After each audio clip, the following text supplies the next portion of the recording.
Couldn't believe it. Could not believe it when I looked on the old Twitter last night and I saw that someone has done it already. First of my knowledge, shout out Jewish McCaffrey, friend of the show, Max entering BBM already. I mean, that's boys, I don't know. I don't know what to say. That is some legend stuff. Is that the first that you guys have heard? Yeah. Yeah, that's the first. I know Liam was like really close, but like I had no idea that McCaffrey was that close, which like not Rushmore of usernames, by the way. I know Yeah, he said for it once. It's hilarious. But no, man, that is massive. Like kudos. Congratulations. Yeah. Man. I've done 8. Yeah, like I've done 8. I've been trying to do all these other drafts, and I'd like to ask the question: has he done any ancillary contests, or has he just done BBM? Like, has he also like, because if he's done max BBM and then also done like the Poodle 2 and yada he yada, has. Oh my! He God, posted in his tweet. Wow. I mean, in his tweet, he did the chow. He did the chow too in the tweet. Yeah. He's done both the chow and the BBM. I saw. Unbelievable. Yeah. What a sick man. I bet he can like recite ADPs in his sleep. Like, oh yeah, the whole entire board. He could just go down and be like, yeah. I know exactly where it's going. Like, that's nuts. Wow. Yeah. The wheels are turning this morning. Because, you know, me and my poker stuff stayed up late last night watching some of the greatest cash game action I've seen in damn near forever, and resulted in 2 of the biggest pots ever played televised, right? And it gets the wheels spinning with that, coupled with the fact that we talk about the GTO and the exploitative strategies all the time with the daily contests. Then I thought about him maxing BBM already. And then Eric, Spike Week, BBM4 wrote something about exploitative best ball strategy yesterday. So all the wheels are just kind of like moving around this notion of exploitability in the forum of games, right? And I think it's a really nice kind of marriage between last night's poker, him maxing BBM this early, and what that kind of means for strategy in general, right? And bear with me here. I'll bring it all. I'll tie a sweet. I'm all ears, dude. Don't you don't gotta justify. Take us along this journey here. Okay, so last night there are 2 really big pots played early in the contest, right? One in which Doug Polk has aces, another guy has ace jack. Who cares what the board runs out? Who cares what the situation is? All that matters is Doug gets himself in a spot where on the river, he has to make a call for a large sum of money. I think it was like $200,000, something like that. And he has aces. The other guy's bluffing with blockers with the ace jack, right? It was actually bigger than that. I think it was like 400,000 on the river. Anyways. And what Doug does is he goes, okay, this is the math. This is my hand. He goes, I have to call here at a 25% frequency. So he flips his cards over and he has aces, right? And he has a black one and a red one, right? Because he's never raising. He's just calling or folding, right? So he shows his hand like this. And he puts them back down and he moves them around. And he goes, okay, the guy beside me, you pick a card. If you pick a red one, I'll flip the red one over. Then we'll randomize them again. And then I'll have to pick the red one again. So he has to pick the red one twice to get to a 25% frequency, right? A 1 in 4 opportunity. So he's randomizing his river calling decision in the moment with a card flip, okay? Because he thinks the perfect optimal strat for this given situation, the GTO strat, is a 25% call. Anyways, what happens is he pulls a black ace. He goes, okay, fold, and just instantly throws his hand in. The other guy throws over the bluff. He celebrates, blah, blah, blah, rakes in a huge pot. Okay. But Doug made. He showed his hand even though the dude folded. Yeah. He just, you know. Do dudes do that now? Or is that just like, okay, I was going to say. Yeah, dudes do it. Dudes do it in a game environment like that. where like there's a lot of side games going on, and there's a lot of like for the cameras play up, and there's a lot of this stuff going on as well. So guys do it in that spot. Okay, so that was one strategy that Doug took for this spot, right?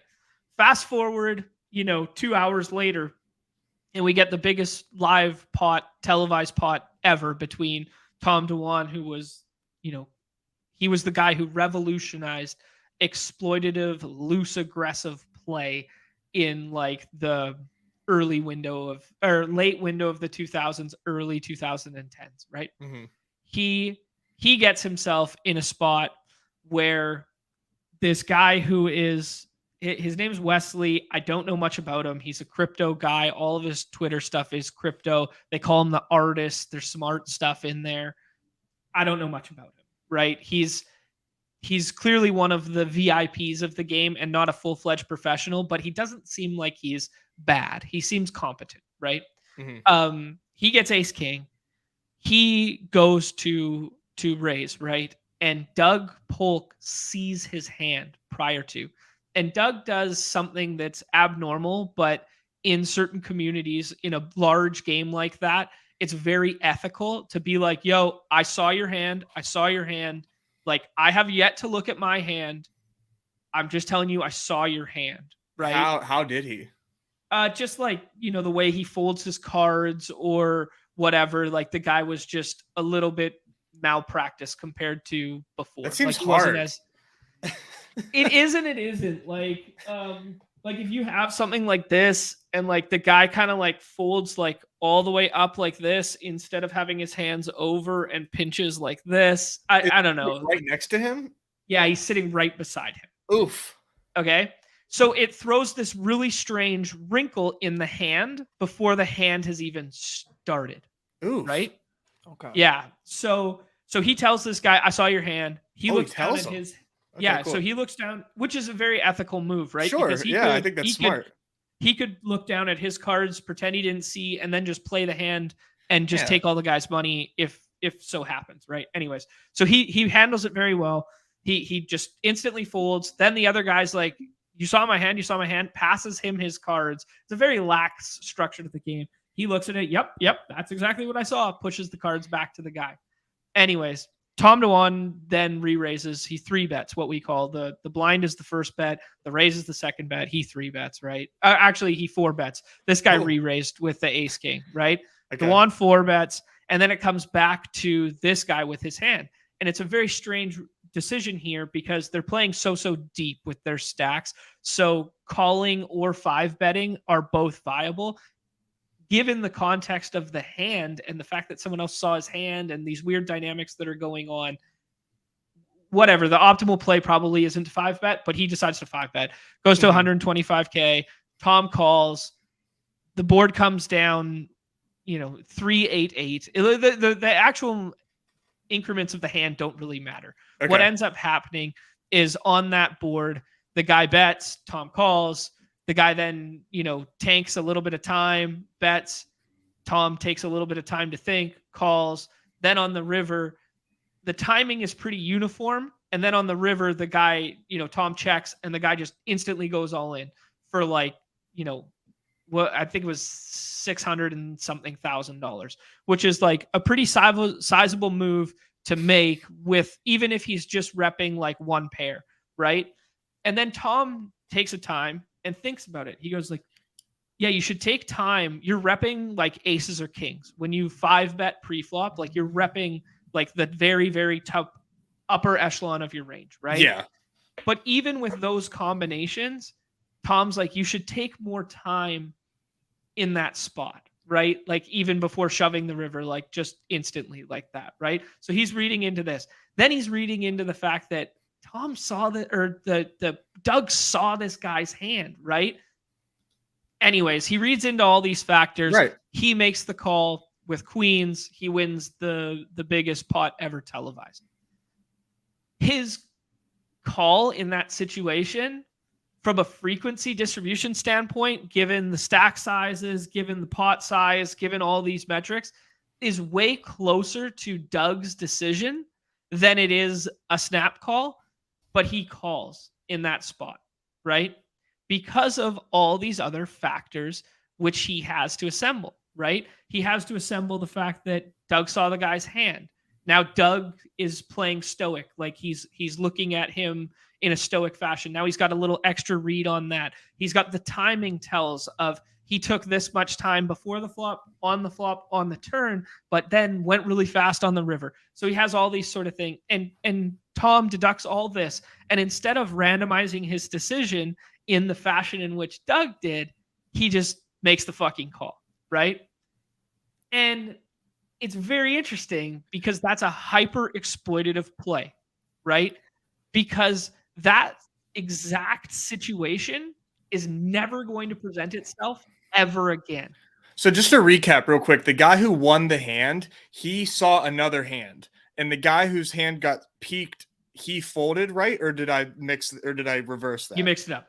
Okay. The guy who won had his hand peaked at, but he's still sorry. No, you had it right. Sorry. My bad. Okay. My bad. Yeah. The guy who lost the hand, who was making the bluff, was the one who had the hand peaked. Okay, so a guy saw his hand and he stayed in and bluffed and lost. Yeah, correct. Okay. Yeah. Okay. And so Okay, so yeah, see, like the intricacies of the hand aren't as important as like the thesis of comparing the two spots that are very, very similar. Okay. So the two spots are they're not identical, but they're similar in terms of like how you would get to that spot and how you would play your range in that spot and what you're representing in that spot. The fact that Tom had all this added information to work with is kind of what I'm getting at. He had not just the randomization of his ranges and his decision on what his hand is. It was more that like, look at all these external factors that then play into it. Now I can more confidently make an exploitative decision, opposed to in the first instance, Doug didn't have any of that information to work off of in hand one that we talked about, right? In hand one, Doug didn't have any of this information to work off of. He just literally was like, hey, I'm going to randomize my decision to call or fold on the river based on flipping a card because I know the math says a 25% frequency. So Doug kind of has the chat's saying the guy who saw the hand didn't win the hand. Correct. So the guy who saw the hand stayed. He folded. Okay. Sorry, because I was thinking like you said he did the ethical thing and folded because otherwise I was like, well, you have more information because you know what that guy doesn't have. Right. No. But that dude called with ace high. He called. Mm-mm. Okay. Sorry. Ace high was the bluff. Okay. Ace high was the bluff. And he went all in. Yeah. But yeah. So which is totally fine because if you're gonna do it with a blockers combo, I don't fucking play poker. I would never in a million goddamn years. Like I don't care what the odds say. I'm never going all in on ace high. Like with the fucking. Well, his bluff is like really fine. Yeah, like theoretically, his bluff. I'm sure it is. I'm just saying, like for me, like I can't comprehend doing that. Right. But the kind of where I know exactly what you're saying, but like I kind of think we're getting misled on like what actually took place in the hand because the analogy is that in both instances somebody went effectively all in or a really large river bet with blockers that were ace high, right? Mm-hmm. In one instance, the professional player randomized his decision and folded. In the other instance, the professional player had more information, added information to work with in terms of knowing that another person at the table saw his hand. Now I have two people to read off of the timing in which his decisions were made, the blah, blah, blah. And then he made the call because of the added benefit of the information and stuff. He made the call and won. Yeah. So the result isn't as important as the process in which each of those decisions were made because one was randomized based on math. And then one was just like, I fucking got this spot because of all this added information. Used with context. So if I can kind of put this in terms of where I think you're going. Yeah, go for it. Would one be basically someone maxing BBM right now, kind of randomizing it where they don't have, and then the next one is someone using added information and kind of not just saying the barbell, but using as we get later into the summer and having added information of basically what's going to be going on. Is that somewhat of what I'm getting at? It's the sort of somewhat, yeah. It's somewhat where you're going, but it's the inverse.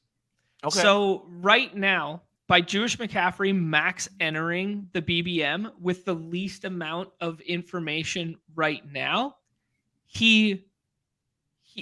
it's also the time in which the field has the least amount of information right now, which means in theory, you should be getting the most exploitative over it because you think you have added information that not everybody else is privy to, right? Because the decision-making process for maxing BBM this early is my edge is greatest. So it's like, I know better. He has the added information of the reads, which Tom had of so-and-so sees the hand, so-and-so, whatever. Whereas as the market corrects, gets more efficient, as more people get drafts under their belt, as people are making more accurate decisions as we go later in the window, we should be lending ourselves to Doug Polk's strategy of a little bit of randomization in terms of where the decision is being made. Because in the first round, in the first 4 picks, 25% of the time, I think Jamar Chase is optimal. 25% of the time, I think Justin Jefferson is optimal, whatever, right? Okay. But now if one of those guys gets hurt in training camp or something like that, the person who has the exploitative strategy who max entered, just using Jewish McCaffrey as the example because it's top of mind, is like, hey, I took a stand and I have 40% Jefferson because I faded everybody else at the front end of the draft board and I took them slots 1 through 4 every single time. Right? I don't know. Yeah. I still think that what if you were to compare it with what he's done, I still think it's more of a randomized type of strategy and definitely more obvious, clearly exploitable. Like there is, if you were to bucket it, like and classify what you are doing by maxing BBM before June 1st, that is clearly an exploitative strategy. And if you guys were to do this, what would be like who would be like your target? If you were to exploit BBM right now, like what would be like the main way that you're doing that? Because right now I got a flavor of the week and so you mean like in terms of like an isolated player take, or as in terms of like what I would do from like a strategy standpoint? I mean, if there's anything top of mind, if there's a player or like a construction, like I know for me, like I'm not doing like any 0 RB right now. Like that's just the way all my drafts go. I want to so badly, but like I can't bring myself to do it. And I am taking guys that I think have like muddled RB2 and the RB1 is kind of, i.e. like a little Zach Evans. For me, like I'm looking at like this Michael Wilson dude from Arizona. I'm like obsessed with like I'm this going Karain mentioned him, the creative player.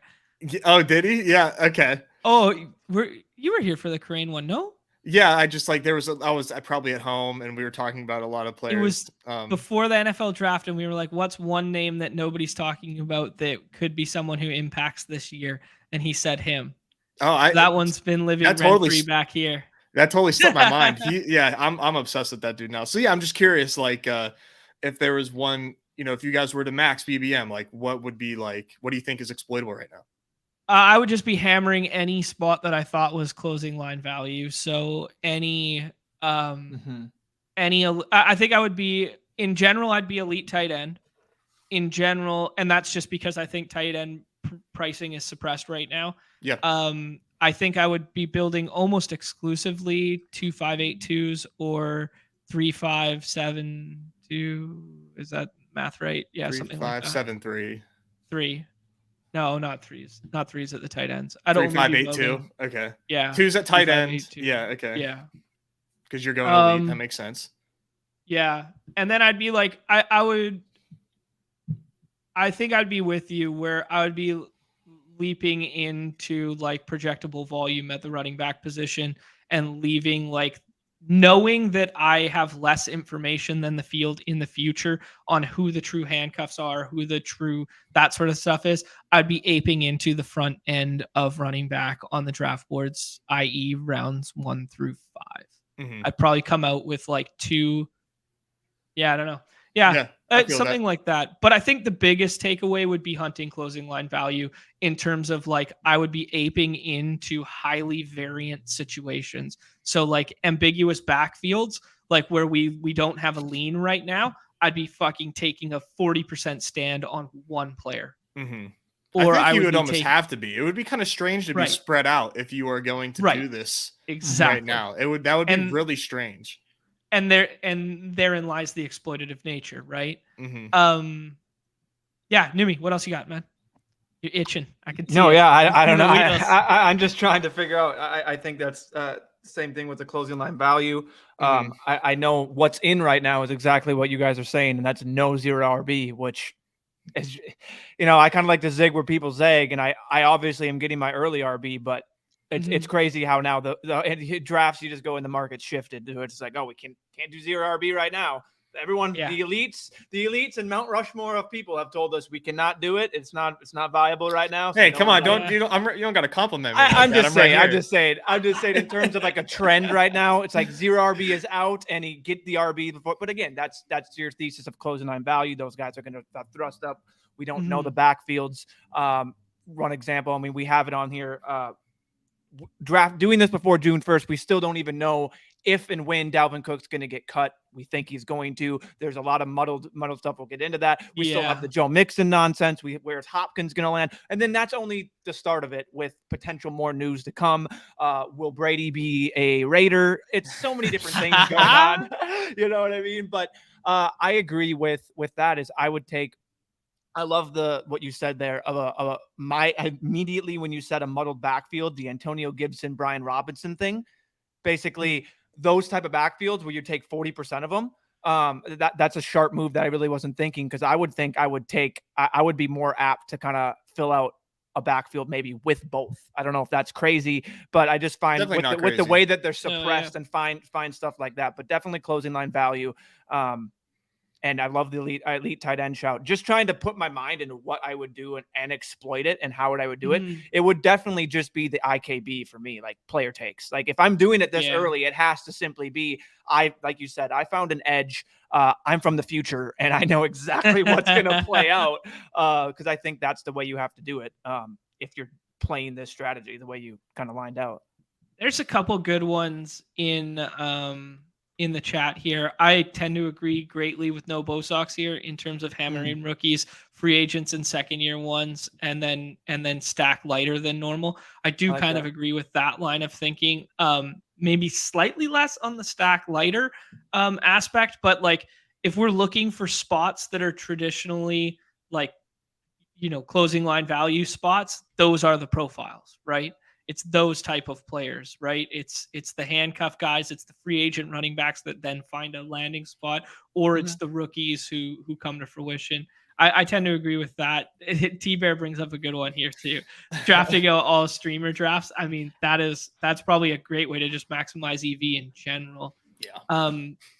GA, yeah, this is exactly kind of what we'd be alluding to for like this window of exploitative behavior is you'd want to be the reason you're doing what Jewish is doing now is to get hyper above the field because you think there's an inefficiency in the market and you don't want the market to catch up and correct itself. That's why. Yeah. So naturally speaking, your frequencies are going to be like so much higher now, i.e. Tom DeWan calling at 100% frequency, whereas, Doug Polk folding at a 75% frequency. Right. Mm-hmm. I think therein lies the analogy. Yeah.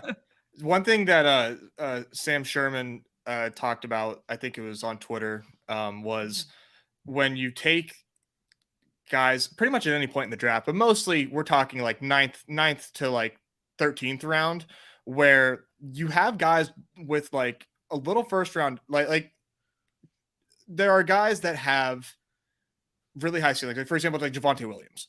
Yeah. I think he has the ability to, like, with good news plus just like with his actual performance, the ability to like actually pay off what would be like third or second round value. And there's guys around him that like Roshan Johnson, I think goes like 40 picks later. Yeah, that's like 3 different rounds. But like Roshan Johnson, we love him, right? Roshan Johnson could very well end up being like a 0, like he could bottom out. So he just kind of, and this is like probably like intuitive for most people, but I just like the way that he kind of put it where, like if the payoff, like you have a guy where like, yeah, like the bottom could fall out, but like the payoff needs to be huge. And I guess in that same vein with Roshan Johnson, who I love, we all love, like if there's not substantial injury to that backfield, and even if he does get the opportunity, like it's like what is the actual ceiling there? What has to go right for him to, so just something that I think like kind of like think about with drafting at this stage. Yeah, it's the old adage of how much do you win when you're right? Yep, exactly. Like that's basically the thought process there. Greetings, Crutches. Good to see you, man. Good to see Crutches hanging out on a non-NBA show. What do you guys say we talk a little bit of this June 1st deadline? Because I think I think that's a good segue, plays right into, kind of searching for some closing line value right now. These are some guys who could up, down, left, right, any which way based on, whichever, how the news breaks, right? My understanding of, actually, I'll pull it up in a second. My understanding of June 1 is basically that salary can be stretched when you cut a guy. If you cut a guy before June 1, all that money goes against the cap for this year. So guys who have multi-year deals that they want to cap, that they want to cut in the future, you then wait till this deadline, and then a portion of it goes against the cap this year, and then some of it goes against next year. So some of these guys with some bigger deals that are cut candidates, they want to stretch over 2 years instead of eating it all against the cap in one go. Right. Yeah. What do you guys think here? We led with a couple images there. I know Numi was doing a little bit of research. Who are kind of like the obvious ones right now? Well, yeah. So basically what you said there's, you can put a post June 1 cut on a guy. So if a guy does cut them post June 1, all it does is it basically accelerates the signing bonus to immediately happening. So basically an example would be a player has 3 years left on his contract, signing a signing bonus of $4 million each season. So if you do that right away, it would just be $12 million in dead money, where you can give them the post June 1st designation, which I'm pretty sure Zeke and a couple others got, meaning like, and how that works is it basically, it gives you the same benefits. It lets the players know he's going to hit the open market while the team can still realize the benefits of a post June 1 cut. But the only thing it doesn't do is if teams want to like start doing free agency signings, they won't have the benefit of that player until June 1st. And then you can obviously just cut them post June 1 and then get the money back. So for Dalvin Cook, we're looking at, they save about $9 million for Cook and Joe Mixon. It's $9 to $10 million each, somewhere in that range, give or take. So that's what we're looking at in terms of if they cut these two running backs post June 1. I've been trying to go in and read into the Dalvin Cook scenario. From GM, from Kwesi, from the coach, from just anything, just trying to go in and actually see from their source, like he's been very blunt about the way he goes about his players and views the organization. And it's all like, basically, he doesn't just, what does the player give you on the field? He also takes into account what they do in the locker room, yada, yada, the replacements available, because he, and all this and his future. So he's come out and said that like it's interesting. We love Dalvin as a player, but I expect him to get cut. For me, it's probably like an 80-20, just how I'm reading this. So expect Dalvin to get cut and then obviously go out and do that. And then Joe Mixon is, who knows? Like I haven't really gone into that and seen what they want. It just seems like a no-brainer that they would probably cut him if they do bring him back. Like Joe Mixon, right? Yeah. Why would they keep him? Yeah, they have no other running backs. Yeah, the Mixon one's more interesting than the Dalvin one in my estimation. I get that, but I think he would have to take a pay cut of something. Like the something would have to be restructured. He doesn't have to. Yeah. Okay, let's talk about the Dalvin. We're kind of jumping the gun here. The Dalvin one to me seems like writing on the wall, and it becomes like, does he restructure and come back, or does he go somewhere else? They have 3 running backs in that room right now. Dwayne McBride, Ty Chandler, and Alexander Madison. I think it's pretty clear that, Madison's ADP vaults, and then one of those two in that backfield stop being an 18th round pick and kind of become like a 16, 15, get a little bit of closing line value with that late selection to be like the new handcuff. That's kind of how we're reading that situation, right? For the Vikings, yes. But like I've kind of just like monopolized everyone behind Madison on some teams too, just because like if things do shake out, I think that's a very, very, very like prized role. The Minnesota backfield. Yeah, absolutely. But that's just anecdotally. Okay, now do you guys think there's any chance that they restructure and bring him back? Because I think 100%. Okay. Because Ty Chandler and Dwayne McBride are 2 unproven running backs, and for a team that has a Super Bowl window of if people want to bring up the Bengals of having a Super Bowl window, the Vikings may not have that in your guys' eyes, but they view their window as that window. Yeah, no, I'm just saying that the Vikings organization, they view you when they're viewing in terms of, they view this is still a Super Bowl window for them. So going into the season with Alexander Madison as your bell cow back with Ty Chandler and Dwayne McBride seems it's the same reason why people are coming in the chat saying right now for Mixon, but we'll get into that. But so I think it's more realistic than people think that Cook could restructure and stay in there. They love Dalvin Cook. Dalvin Cook loves Minnesota. He has said it multiple times. He loves being here. He's great in the locker room. I think to add to it too, Nimi, I think like if he does get cut, right? If he gets cut and he signs elsewhere, he's likely going to get a similar amount of money that he would if he just stayed and restructured, right? He's 28 years old. That's a great point, because the market seemed to sour on him so much because of the trade talks over and over. What are we going to get? There's no one that came out and did anything for him. So clearly the shoulder and everything that's gone on with Dalvin and the age and where he is, I agree. I agree that it's basically, look, Dalvin, like you're either going to get cut or we can restructure and you can stay here for a couple more years. You know what I mean? Which would be hilarious. Because like Madison gets all this steam. I haven't taken Alexander once specifically because this domino is big, is so big. It's so much bigger than people think, to where I think it's just, I don't know what, just off the top of your head, where does that, if Dalvin Cook signs back in Minnesota, how far does Alexander Madison have to drop before you even consider clicking him? 120. Because I know 130. Because last year I was thinking at least, because right now he's going 80s, something like that. 70, so like at least 40 picks. So that's my view on it. Again, they saved $9 million. I think the way that the Vikings roster, and we've proven they're not money hungry, where it's like we need to save money, we need to do this. Now I know we're in hurt, but I don't know. That's just how I view this, and like he fits the Kevin O'Connell offense. And I know the EPA and all this, he was one of the worst backs, if not the worst, in terms of red zone efficiency, this, yada, yada. He was also hurt and banged up. And like, I know the thing. Yeah, he had the shoulder injury, which talk is about recurring, spike right? weeks. Talk about spike weeks in this, and it's Dalvin Cook. So, Okay, so let's do the fun exercise of, if he doesn't restructure, doesn't go there, where does Dalvin Cook end up? I just want to say right now, I know 27 isn't that old, but the way that the fantasy market views is once you hit 27, you have a cane and you have an AARP card. So you're like you're old. Like that's the way the market. Well, let's quantify that. Let's quantify that, because 27 is old in running back years, but 27 with this contract is old. 27 as a running back who comes in on like Vetman deal or, restructured 4 million, something like that. That's not old. That's someone you're wanting to take a shot on.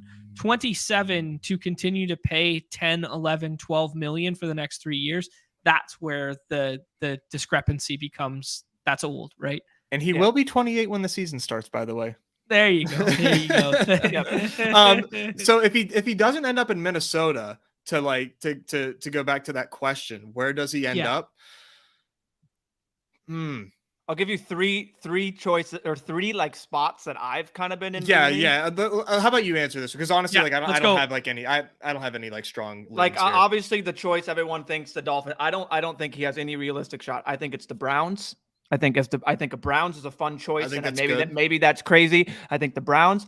I'm gonna go right back to Ohio. I think I possibly the Bengals if this scenario, but yada yada. You know what I mean? I'm just saying if you bring him in cheap, yeah, both those Mixon, make sense. Again, the Bengals are probably the cheapest team in the league in terms of how they treat their player base, and we've seen it. Like if you were trying to save for a Joe Burrow contract, you're going to cut Joe Mixon, save $10 million, and bring someone in for cheap. Like that's the way that the Bengals will operate. I agree in the Super Bowl window, yada yada. Third choice, geez, Kind of like this. I think that Kid Cudi throwing out Cowboys. Cowboys is really fun. I was thinking that as well. I think everyone's choice is to go. Let's see what like go to a Super Bowl contender. Like you're going to go to the Bills or someone like that. Yeah, I think those first two. Let me think on the third. I don't know. Off the top of my head, I don't know. Like restructured New Orleans. There was a little bit of smoke about. That's a lot of backs back there, especially with what's the Kamara news? Like we still don't. We'll get there. Yeah. We'll get there. We'll get there. Yeah. Yeah. It's just potentially like filling holes there. The other one that was getting a little smoke was the Miami one. You know, team contending now doesn't have like a full thing, but you want to talk about a lot of. Yeah, you want to talk about a lot of backs though. There's a bunch there. They would easily sign Dalvin Cook and cut Wilson or Raheem Mostert any day. They would do that. Oh yeah, no, 100%. Everyone to the Chiefs. Yeah, that's no. Any star player gets cut. It's like, oh, he's going to the Chiefs. Yeah, he's going to the Chiefs, baby.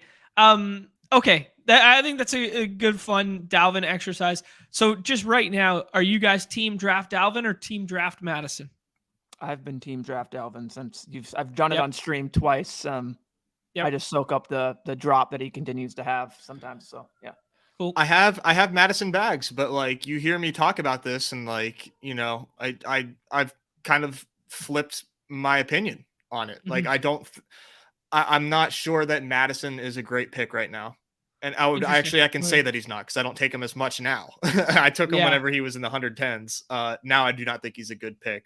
I think bring back Mike Boone, boys. Bring back Mike Boone. Oh, come on. That hurts my heart. God, I love Mike Boone, dude. Okay, cool. I think that's a good little synopsis of the Dalvin and what can happen there.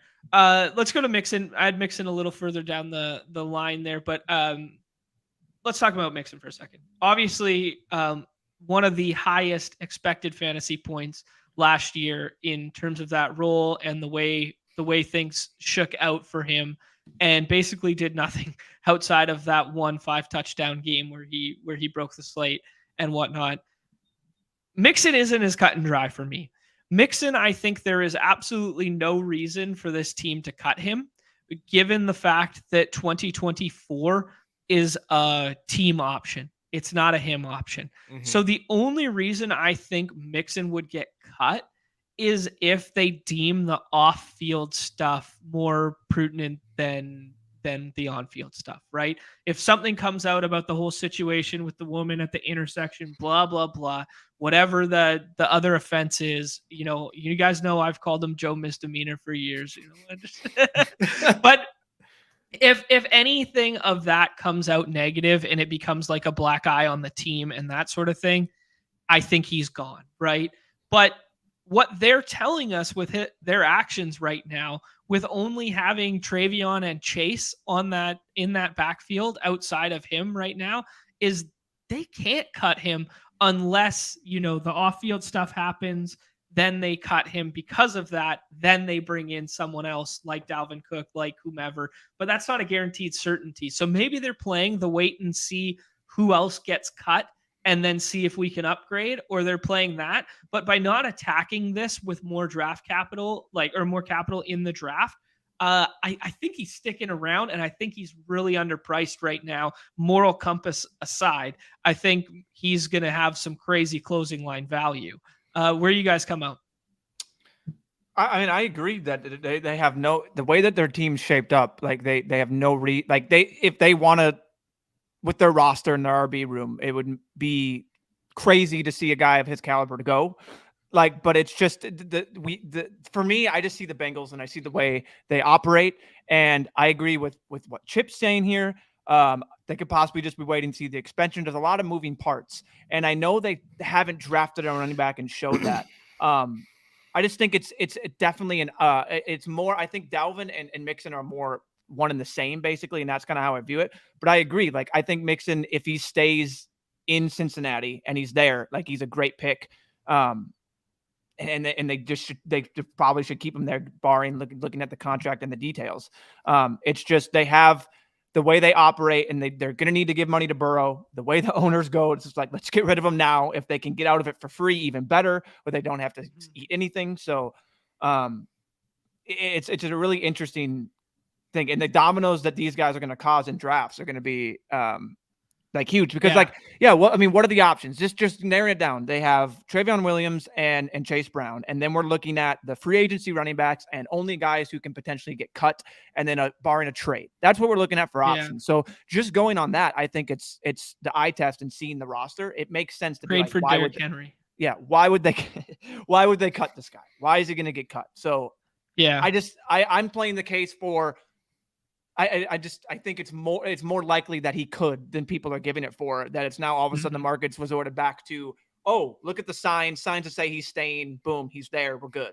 So I just think it's a little more likely. But I now hearing you guys and kind of assessing the situation, it does seem like he's more likely to stay there. I just think he has an opportunity still to get cut than people think. Yeah, there's a couple good ones in the chat here. Yeah, Davis bringing some actual knowledge to my comments of him not contributing that much, that he actually did have 9 contribution games last year.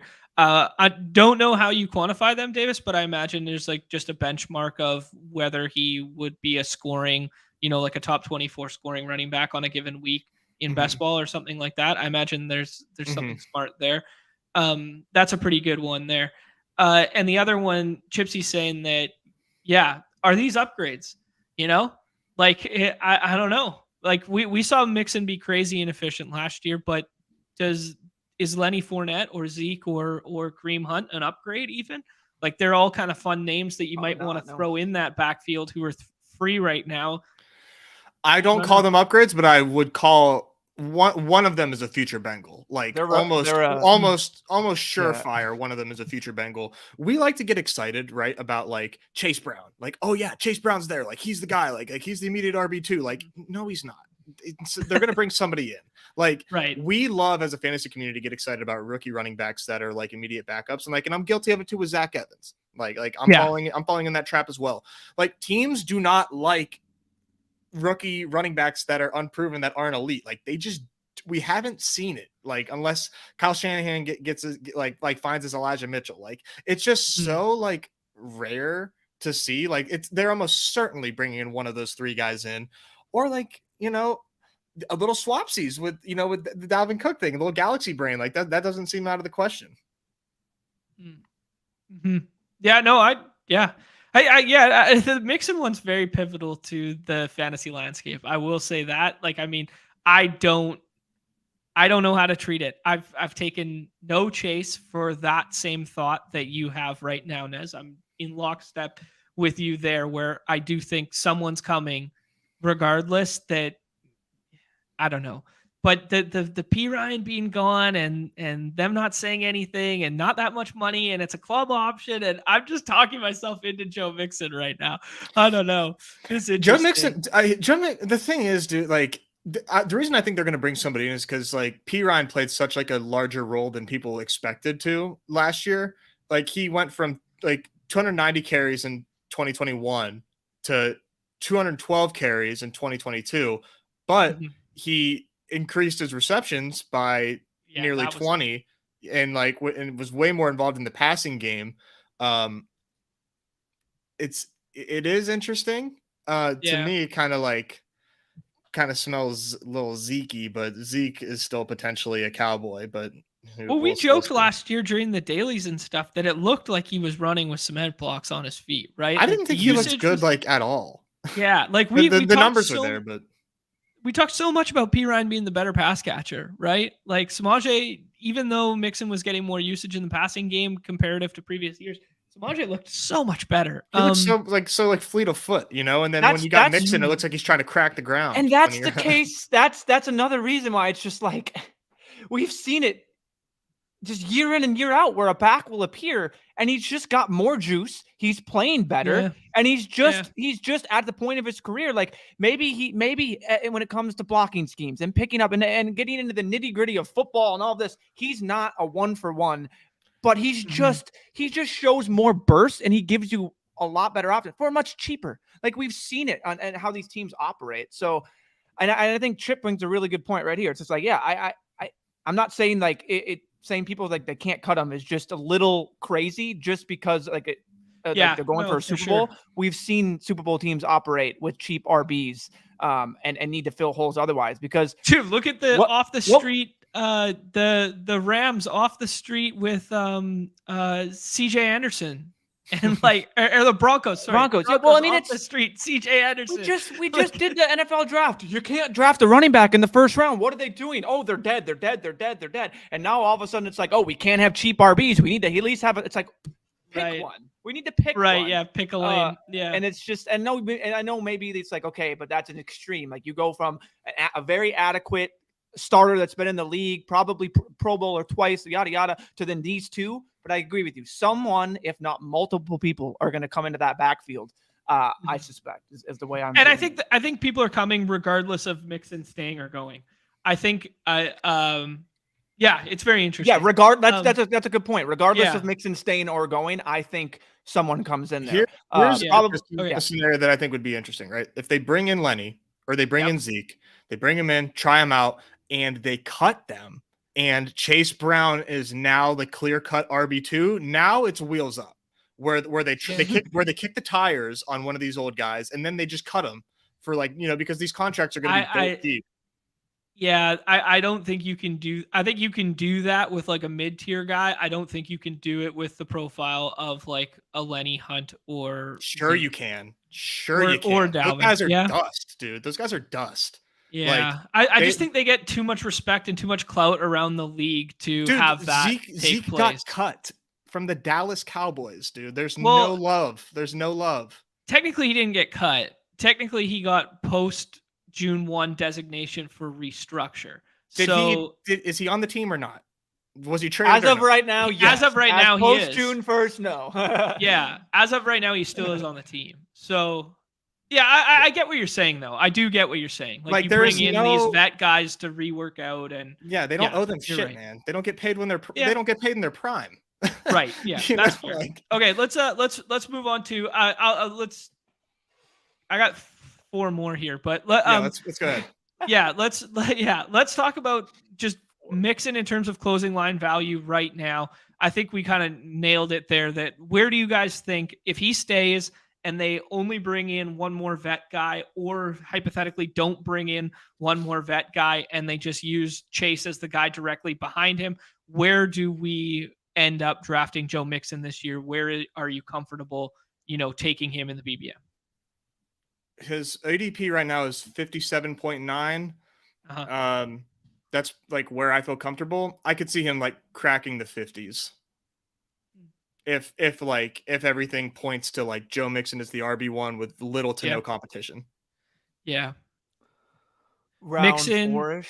I don't know. Round 4. Yeah. Ish. Yeah. I don't know. I think end of round 4, like Mixon or Ken Walker. Ken Walker. Even with Charbonnet there. Mixon or Najee. Interesting. Okay. I have not drafted. I don't know. Neither. Thank you. I have Jalen Warren on the mind. I can't actively take Najee over Joe Mixon because I'm like, it's Jalen Warren season. That's all. Everybody's talking about Jalen Warren running up hills. I remember the hype video on Najee in the first round of your main event team last year was Najee running up hills. Yeah, and I want to say, Chad comes in here and asks, but the question is, how would they reallocate the resources? they're not gonna. They're gonna basically get what next year. They're gonna get the dead cap like back. It's gonna get the $8 million pushed to their 2024 salary cap or whatever it would be in terms of however the money. So it's gonna be pushed to the. They're gonna have more money for next year to play around with. That's how it's gonna. That's the point of it, and that's the important part of that is they're gonna have to pay Burrow. They're gonna have to pay Chase. They're gonna have to pay these guys coming up. So. That's why to see it's like if right now the option is to kind of go with a running back by committee and get these guys, well, then you can just get Mixon out of there and save some for when you have to pay these guys. I think they do that. But yeah, there you go. Round 4 is just my kind of thought. Okay, the next one I had was Alvin Kamara. I think Kamara is a easier version of Mixon in terms of they spent some draft capital. They brought in the guy who led the league in touchdowns last year. Close. Yeah, did he? Close. He didn't end up. Yeah, that's what I meant. Led all running backs in touchdown scoring last year. Mm-hmm. You layer on the fact that he didn't look good last year, the contract, the big bump in the contract, and the fact that he has off-field incident that is looming with a suspension. And I think the writing's kind of on the wall for Alvin Kamara. I think it's kind of like that Le'Veon Bell fall from grace that is just unfortunate, and it's not what we wanted to see. That's my take right now. I don't think he's a Saint next year. I'm not sure he plays football next year. I don't know. Where are you guys at on Kamara? Yeah, I'm kind of with you. Like the skills seem to have taken a decline, and like for Kamara, it was, or at least like the numbers did. Like, you know, I think you can probably somewhat safely attribute it to skill. Just because, and it wasn't hard to notice his decline, is what I was like trying to say. Just because he was so incredibly efficient for like years, it just like made no sense. So like anytime Kamara like falls off just slightly, like it looks like really stark. I will say, I just want to say this. The dude literally had fractured rib cartilage probably for the entire year. Yeah. And no quarterback. I just think that needs to be stated more than it does, because that has to play into I mean, you look at what he did for years and everyone just goes, nope, he turned that age. He fell off the cliff. Well, he lost Drew Brees. Obviously, he hasn't been there, but he's lost a quarterback that gives him the opportunity. Lost Sean Payton. Exactly. And so when you're going with the way that the whole season shook out, I'm willing now to take the suspension out of it. It's like if I'm in a vacuum, Kamara's playing, I'm willing to bet on a bounce back. Right. I think his talent outweighs it, and I think playing with literally diagnosed with rib cartilage fracture from week 2 on, basically, or week 3 on. I think that's something just to go in when you're just looking at stats and you compare them from last year to his career, yada yada. But that just said, with Kamara, like I think it's really tough because of just the looming what's going on. Is he even going to be on the team? Is he even going to play a game in the NFL, barring his suspension? But I just wanted to put that nugget in there. I personally think it's a factor. So. Okay, let's take the suspension out for just like 1 second. Let's take the off-field stuff out for 1 second and just think about this in a vacuum. Same age, same whatever. Both of them are available. Dalvin Cook, Alvin Kamara. Who are you signing? I gotta take the bias out real quick, man.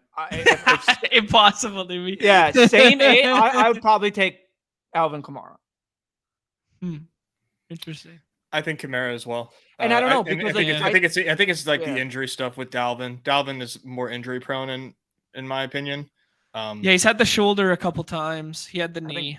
I think it's close. And it is close. I don't know. Just pure thing. Yeah, what we've seen from Kamara, I don't know. Like, just and maybe the Kamara fantasy years are over because of just simply the scheme and not having a statue back there in Drew Brees, and that just how much that affected him. But yeah, I don't know. Kamara. Yeah. I don't know. That's a really tough one, and that's why old Comp Boy had to lay it out there for you. Comp lads. Boy. The fact that your Twitter bio doesn't just say like Comp King or something like We're the that. Comp Bros. Yeah. Like we gotta Comp be Bros. We're just crossing sports, going everywhere. This guy is like this guy. If you get him in this situation, what do you think? Yeah. Who's the Corbin Carroll of this year's draft? People listening to our show are literally trying to pinpoint the way that this going. Like we started here, we went down to here, we crossed back this way, and now we're over here. We talked about the biggest poker pot ever online and tried to relate it to BBM. Then came back to who's getting cut. Oh man, we still have MLB that we were gonna talk about. But it's gonna happen. That was the consolation prize. Yeah. Okay. The Kamara one is kind of like a wait and see. I've mixed him in a little bit when he's fallen to like the 130, 140 range in slows. Just because I think he could land somewhere if the suspension breaks the right way. Given the history of the NFL and what we've seen with kind of like these violent off-field things where there's video footage, I don't know how well this is going to break for Kamara, but I don't like to speculate on that kind of shit. I think a suspension's almost inevitable, but I don't know enough about like the case and stuff to comment or like, what's the I agree with you. I think something suspension of some length, I don't know what, is inevitable. And now the question I'll pose to you, if that suspension comes and let's say he stays on the team and the suspension is 6 to 8 games, where does he fall to where you take him? Or do you just not take him? 180. Like, I mean, like I would take Miller and Williams over him. Yeah. And that's just, and now, so let's say he's cut. I don't know. Maybe this isn't the way, but basically he's a free agent, suspension comes, yada, yada. I don't know how it's going to work. Can he get suspended and they cut him? Not quite sure about that, but let's say he's a free agent, cut 6 games, and then he has an opportunity to go to sign with anyone, which could potentially be that contender.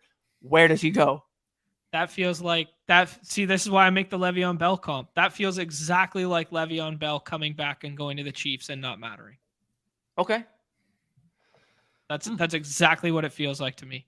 Okay. I mean, there's a chance. I wasn't thinking anything like that. So yeah, it's interesting. I don't know. It would be like pure speculation. I think it would depend on the on the landing spot and stuff, because he would still have to serve that suspension while on a team. So I don't know. He's tough for me to call just because like the suspension is so like looming. I need to see it. I need to see what happens. What if Alvin Kamara but goes to one of these teams, to a Chief, a Bengal, a team like that, and I'll make the comp where it's Lenny Fournette going to the Bucks, and all of a sudden now you get that pass catching back. Yeah. And it's something like that. Like, I don't know, that I think there's two. Obviously yours is way more likely. Mine is a fairy tale. So I'm going to say that. No. They're both. They're both range outcomes though. That's why we talk about it. I think kind of like, I think the closing line value on Mixon will be significantly higher than on Kamara, regardless of where Kamara goes. How about that? So if Mixon stays on the Bengals, and Kamara goes free agent, not suspended, and signs somewhere, I think Mixon's ADP will still be higher than Kamara. Yeah, and it should. Okay.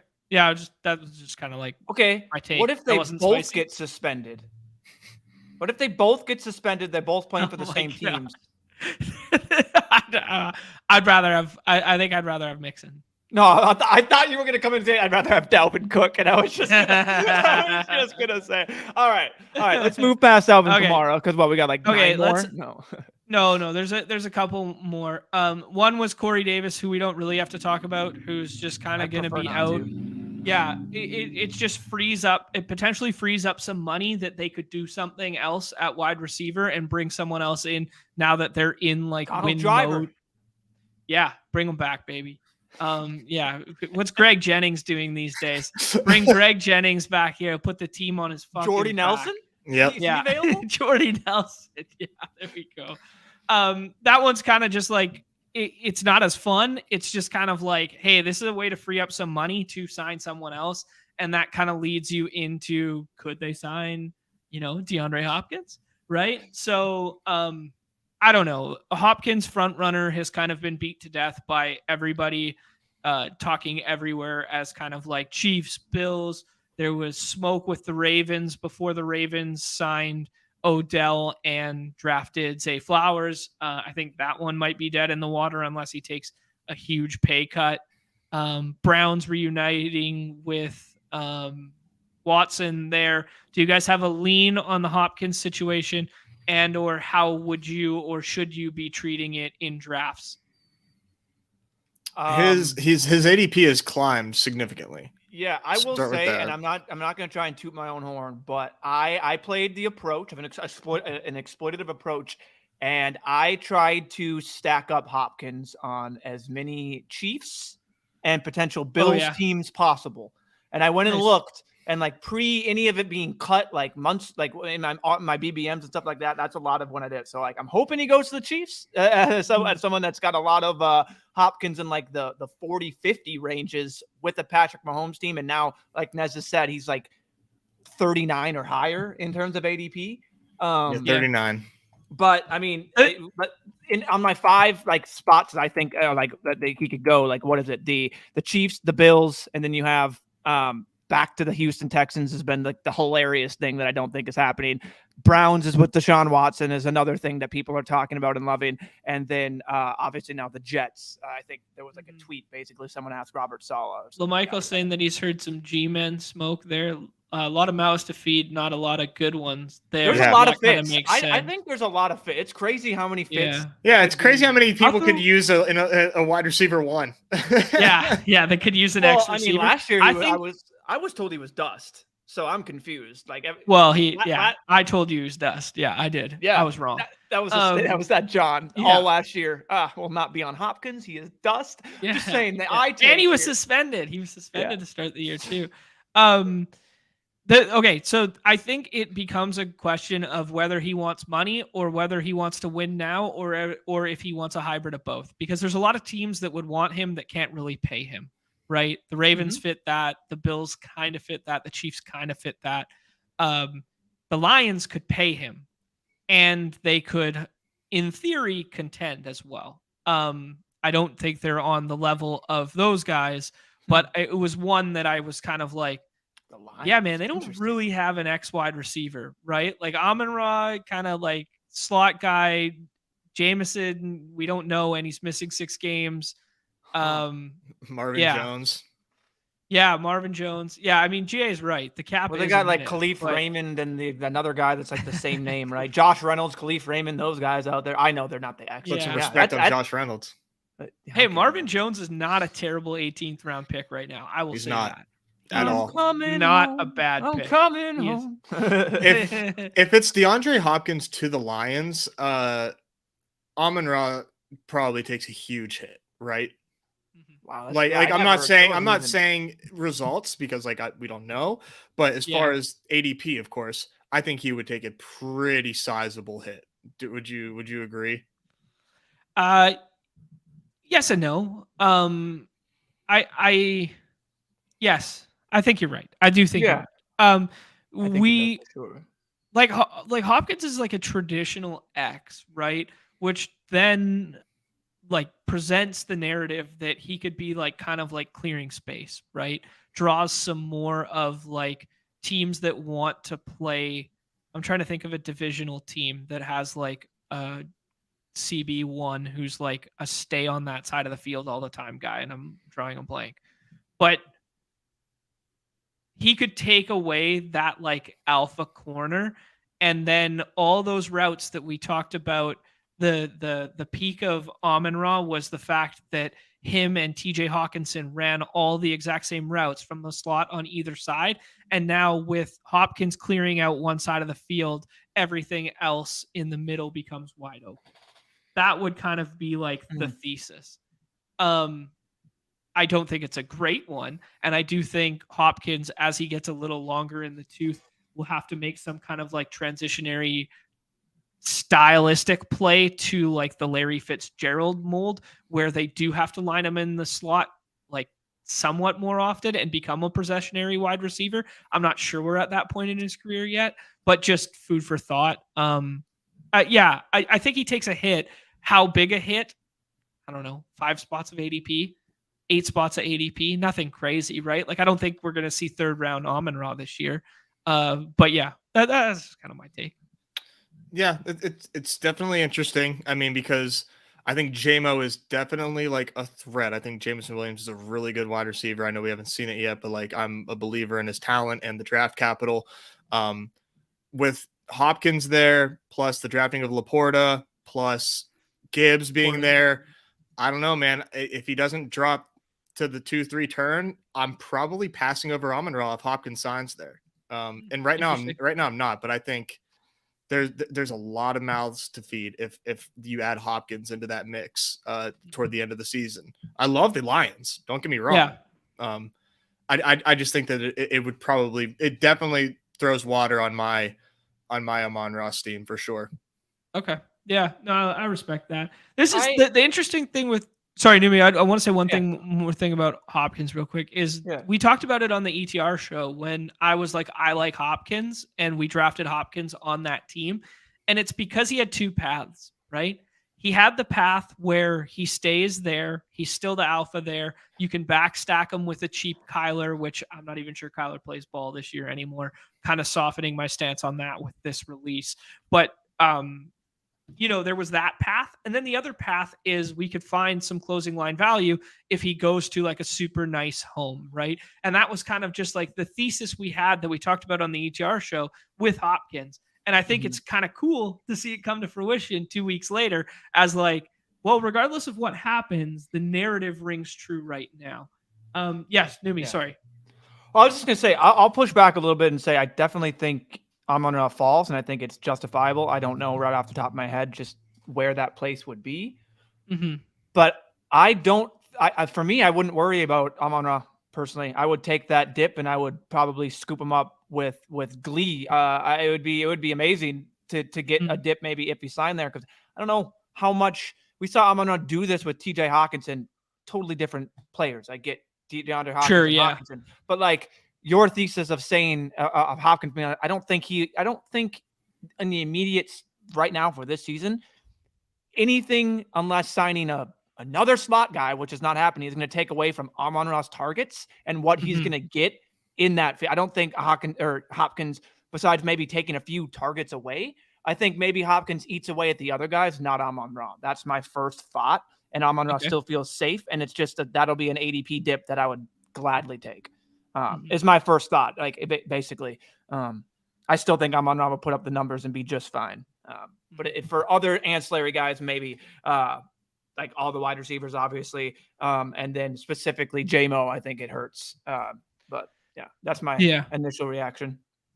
Yeah, I mean, Kyle brings up a good point. Like, is he really getting usurped by like a 31-year-old? Like, no, it's just another mouth to feed who's going to demand targets. And this is all hypothetical, even if he goes to the Lions. I mean, like, I would put them in the top like 7, like top 6 of whether he even goes there. You know, it was just kind of like a fun theoretical discussion. Yeah, I mean, the Jameson Williams is very interesting there. Davis suggesting that, slightly above Amari Cooper in terms of ADP. Are we talking DeAndre? Yeah. Yeah. Yeah. I think the way I kind of am going off, I've seen ranks and then I kind of made my own and adjust them. The way I have it, he's right after DK Metcalf for me, obviously. Sorry, Debo's there, but yeah, he's right there. I have him higher than I have him a little bit higher than Amari Cooper. So he is right beside him right now. He's right beside Amari Cooper in terms. So I think that probably flips, right? Just because no one likes to click Amari, and the no fancy click is DeAndre Hopkins. Just one of the that's not me. Route runners. I like to click. The greatest route runner of our generation. Him and Keenan Allen, the two perennially disrespected. Yeah, he is still 21. Oh man, that's good. Yeah. What do you guys say? BBM time? Yeah, let's go. Let's do it. Well, now that we've been going for an hour, excuse me for 1 second. We got to fill this. We got 10. Come on, people. Let's see. Let's go. Rapid fire. This is gonna make our heads so big to see how quick the lobby Oh. fills when we're on stream. 3 more. Do they want to do this? Come on. One more. The only other one we got up here was the Zeke one. Yeah. I don't know what to do with Zeke. Zeke right now feels like a comfy 17 and 18th round click. If he falls, he's rarely falling that far anymore. He was falling earlier in that area. Here we go. Friends and family, roofing man, baby Stevie, GA. Holy smokes, fully loaded. Jeff's in here, GDE. Oh, friends and family draft. Oh, Chip's right there too. All red badges except for Griffin and Griffin who's K a 12. Good luck. What a screen name. What a screen name. Oh, Nez, it was not a Sean Murphy day, bud. I know. Was not the day to go in swaps up. I will say, I John, did. If That's we what I could. Good. If we can just do a little picture this Zeke Elliott edition. Yeah. Oh God. Profile pictures have just updated on Underdog. Okay. Everybody's looking good. Zeke just signed to a team. He's wearing a white turtleneck with a red jersey, and he's a Kansas City Chief, and he's taking goal line touches away from Isaiah Pacheco. Wow. Yeah. Can't you just see that turtleneck on old Zeke? You know, the Chiefs wear those white turtlenecks. Oh, can't you see it? Yeah. I got you. You guys like Jamar here? You guys like Christian McCaffrey? You guys want to do something crazy and flip the board? Oh, this is your BBM, dude. So, like, I would say Chase. But, like, if you want to get crazy, Chase. I'm always down for a good time. Okay, let's do Chase. We've gotten the coveted one Justin Jefferson chair, folks. I'm not even kidding. Let me check how many I've done. Hold on one second, guys. I would say to go crazier than what John just did. I wouldn't put CMC there. And if I wasn't going to take Chase, I would probably go Cup. And that's probably as crazy as I would go at the number 2. And I don't think it's crazy that like Cup might get there at some point. Once like we get good Stafford news, we see him throw, we hear he's fine. Cup's running. He looks fine. I totally can see Cup finding his way at the 102. Do you think that the field will ever get there? No, it'll be Jamar Chase. Yeah. I mean, Jamar Chase is already being taken first by people over and over just because I can see the disdain in your face. We're going to get well, it's just silliness. It's really just silliness. Like and I love the comeback to it. It's like, well, would you rather have Joe Burrow or Kirk Cousins as your quarterback? It's like, yeah, well, clearly Justin Jefferson hasn't put up points with Kirk Cousins. That's never been done. But I digress. I think Cup for me has been that basically after Jamar Chase, it's been between CMC and Cup. I think those are my 3-4 100%. Depends on how you want to do it. I've always been a little like, I love CMC and he's great, but I've always just seemed to go with the wide receivers. But yeah, for me, it's Jefferson, Chase, and then either CMC or Cup. How it's been going, though, is, I mean, I've been getting Cup at the 6-7 so many times earlier. It slowly hasn't been going. Now you're faced with normally Kelsey and Bijan over and over again. But like earlier in drafts, it was like, oh, you can get Cooper Cup at the 106 and 107 all the time because people don't want to take him. And Tyreek's going above him, and like he did here, which I'm just totally, that's my one thing where I think I would rather have Cooper Cup over Tyreek.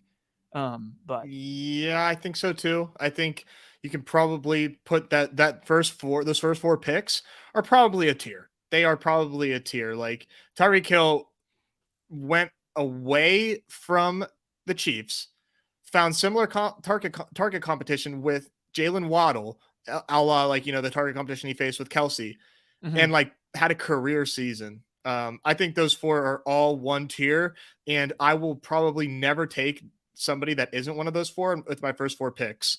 Yeah. And for me, it's like, yeah, we love CMC. He's an efficient monster, but like being with the Niners and like, you know, the Elijah Mitchell stuff, I think is like, you know, it's real, you know, like, and deep. I mean, there's a lot of mouths to feed in San Francisco. Yeah, there is. I trust Kyle Shanahan in the fact that he's gonna get his playmakers, and we've seen CMC do it. He doesn't need. Yeah, like all that being said, he's my number 5. It's not like and completely CMC fading needs him. one play to put up a 15 burger. You know what I mean? Just one play. That's all CMC needs. It can be a broken play too. So like it's I don't know, but This is good. Rojo flashbacks on the Zeke one. Oh. We are almost up there. I heard everything you guys were saying about me. It was all about John. Is John Ooh. Higgins goes there. This is kind of like the sweet pocket for RB for me. Having Devontae go first kind of makes Jalen Hurts less desirable, I think. Who do you guys like? Tony Pollard. I think Tony I'm Pollard too. Mm-hmm. Yeah, I think Pollard, and let's get one of these QBs on the way back potentially. Let's see what roofing Mannington will do. Double tap it. Probably. He's a crazy person. I'm smelling like I'm smelling a double tap of these running backs from him. Is my thesis. I think. See, the thing that's interesting about like everybody talking about this this third round running back values and a little bit of dead zone at the wide receiver and the narrative being flipped this year is that when I find myself in this third round, like quite frequently, like right here, I do think there is a little bit of a great divide at the wide receiver position, and it starts with DK, I think. I agree. Yeah. I think Ridley is like close to his like level, but like I take a ton of DK. Mm-hmm. Do you want to do the Josh Allen thing? There's definitely backstacks with him. There's the elite tight end move. There is Derrick Henry, who is my favorite of the next group. Who do you guys want? I like Josh, but yeah, we can do. This is your team. Yeah, let's do it. I'm not quite sure what these. It's always interesting here. I haven't been taking a ton of the elite quarterback thesis because in my bro science mind, I think the price tags are going to drop. But hey, that may never come to fruition. And I wanted to talk about that real quick because I want to bring up. So I showed I was quickly on the clock for my Dalmatian and Naz was talking about his Dalmatian and then we can talk about how I fucked mine. Well, so I did something bad. interesting. I did something interesting and Naz was like, oh, it looks all right, but like I think. So I took the time box element. We just got done talking with Herzig. We just got done talking about all this. It's all slows, yada, yada. I was kind of late into the tournament. Obviously, it's already filled, yada, yada. So I got stuck with the turn, the one, basically the 12. And I said, you know what? A.J. Brown fell to the turn. And I said, let me take A.J. Brown and let me flip the entire thing and go take Jalen Hurts at the 13 in this Dalmatian that specifically the advance rates being what 4 of 12 and then 2 of it or 4 of 12 or something. It was great advance rates and then being only 1,000-man field already filled. It's like my thought process was how many people have already or have got this combo, and if so, were they lucky enough to somehow get that combo with a guy in between? And I immediately imagine I don't think that happened. And I don't think many people would go out of the way to get this combo. So I felt that was a unique way to kind of just immediately do it. And now I'm just kind of going about my draft. I think it's a good thesis. I think it's a good thesis for sure. Because if you're going to get that combo is primarily going to reside in the 7 through 10 range, not at 12. So Correct. Does it differentiate your players as starkly as if you'd done it from the 101? No, but does it give you a path that might be different than the field who is making that stack? Absolutely. But I think that brings up a really good point, Newbie, a really good conversation in terms of the time box contest versus the BBM.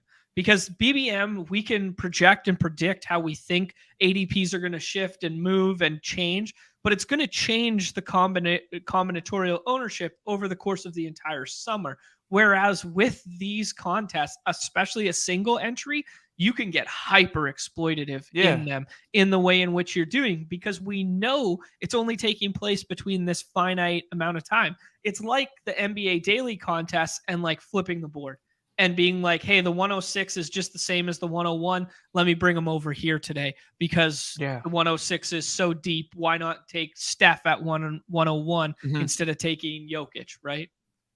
Yeah, I think theoretically you're onto something there, but I think it applies way more so to the time box ones like you're alluding to. And that's what I thought too. Like just doing it in BBM, it's like cool. Like that doesn't really give you much because of the way that this tournament is structured going throughout. It's probably already happened and do that. But the way that specifically this time box went and being slow drafts, I waited till basically it was like 90% full. So now I feel like I'm also in turn getting the most information possible in the draft window because mine is still in the early stages of the draft. Like I just made my 6th round pick like in that Dalmatian. So I'm still like slowly getting into that. So yeah, I tried to really think about that one specifically and how I built that versus like BBMs. Yeah. And it's been very fun because now I kind of reached a little bit at the turn. We talk about when you're at the turn, you just got to get your guy. Had to reach on Goddard like 8 picks, but I don't know. It's shaping up fun. I'm excited to send it out there. But we had a buddy in our home leagues every single year.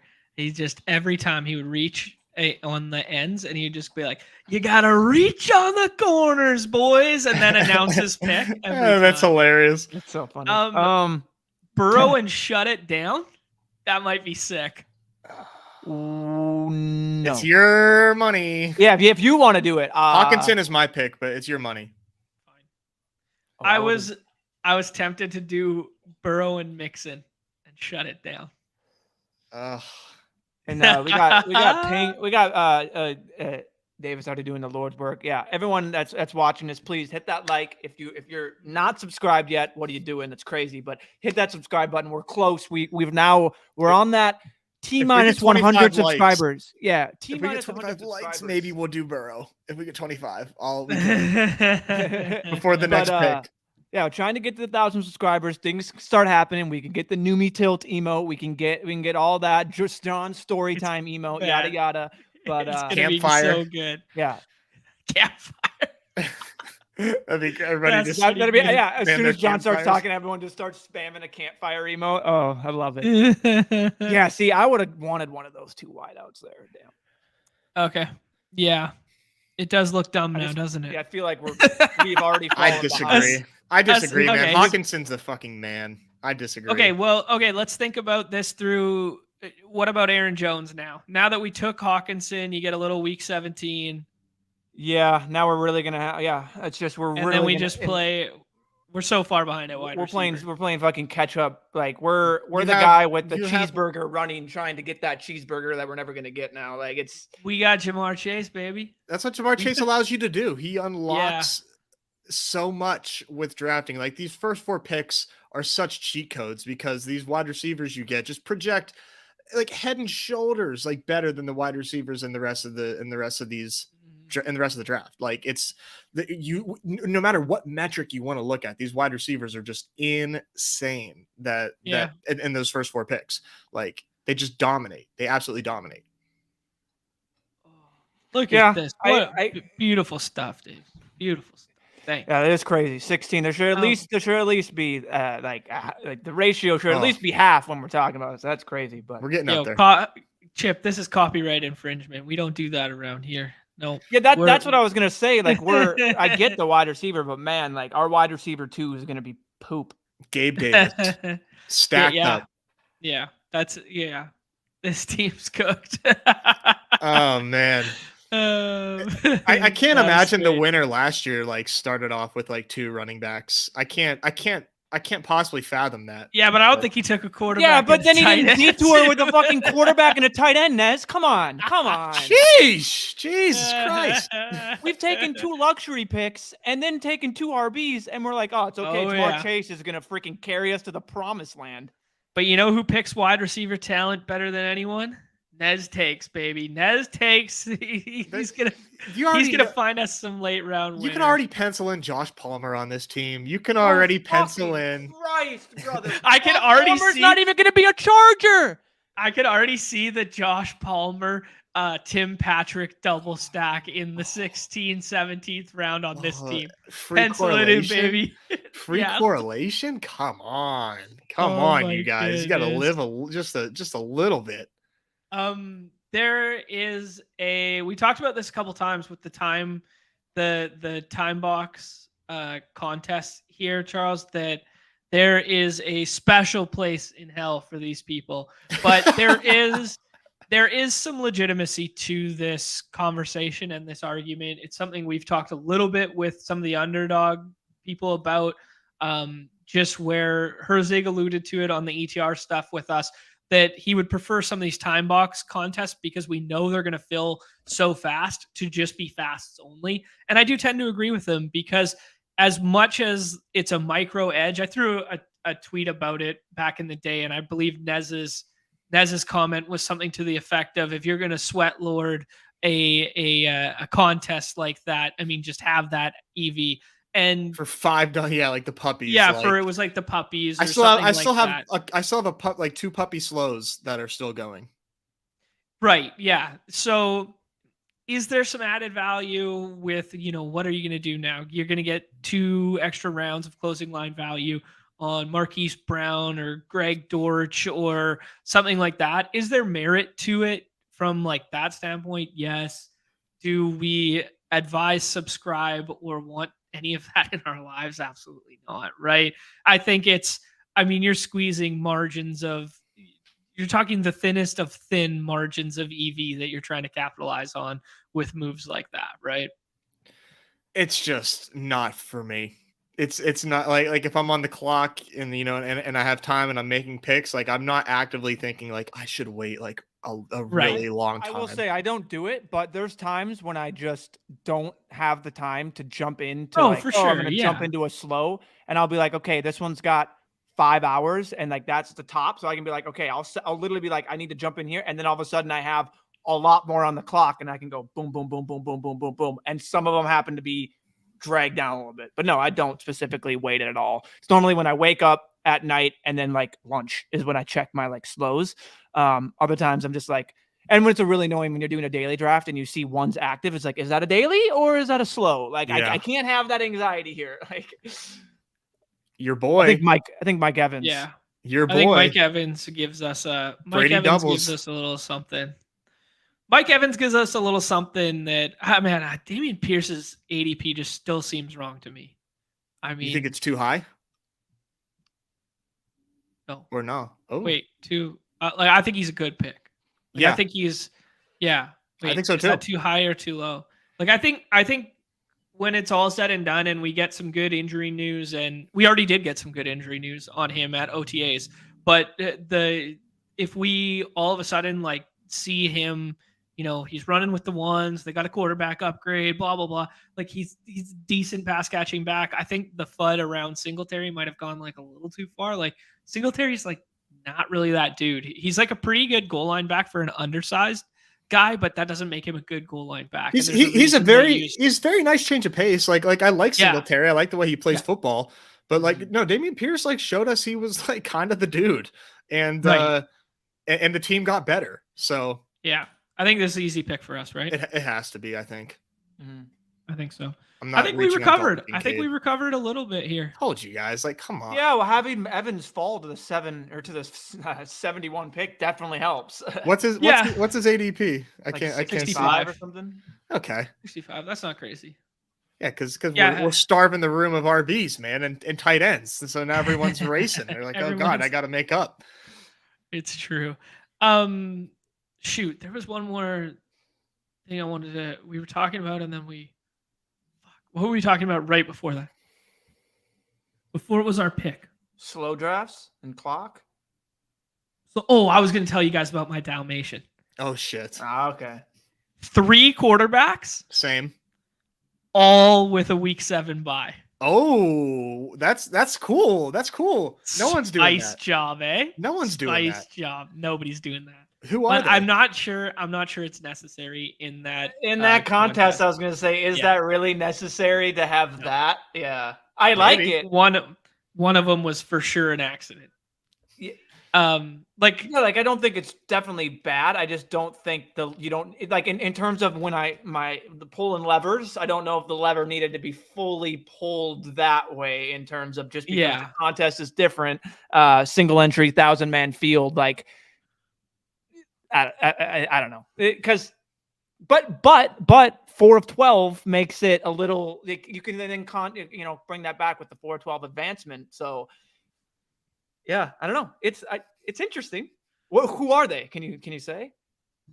Yeah, it's will you say? One of them's probably Dak. Yes, one is Dak. It was a Dallas stack. It was my primary stack. Oh, yeah, I can go look at the rankings and just look at QB buys. Let me look. Aaron Rodgers, Joe Burrow. Yeah, it was Shroud. Yeah.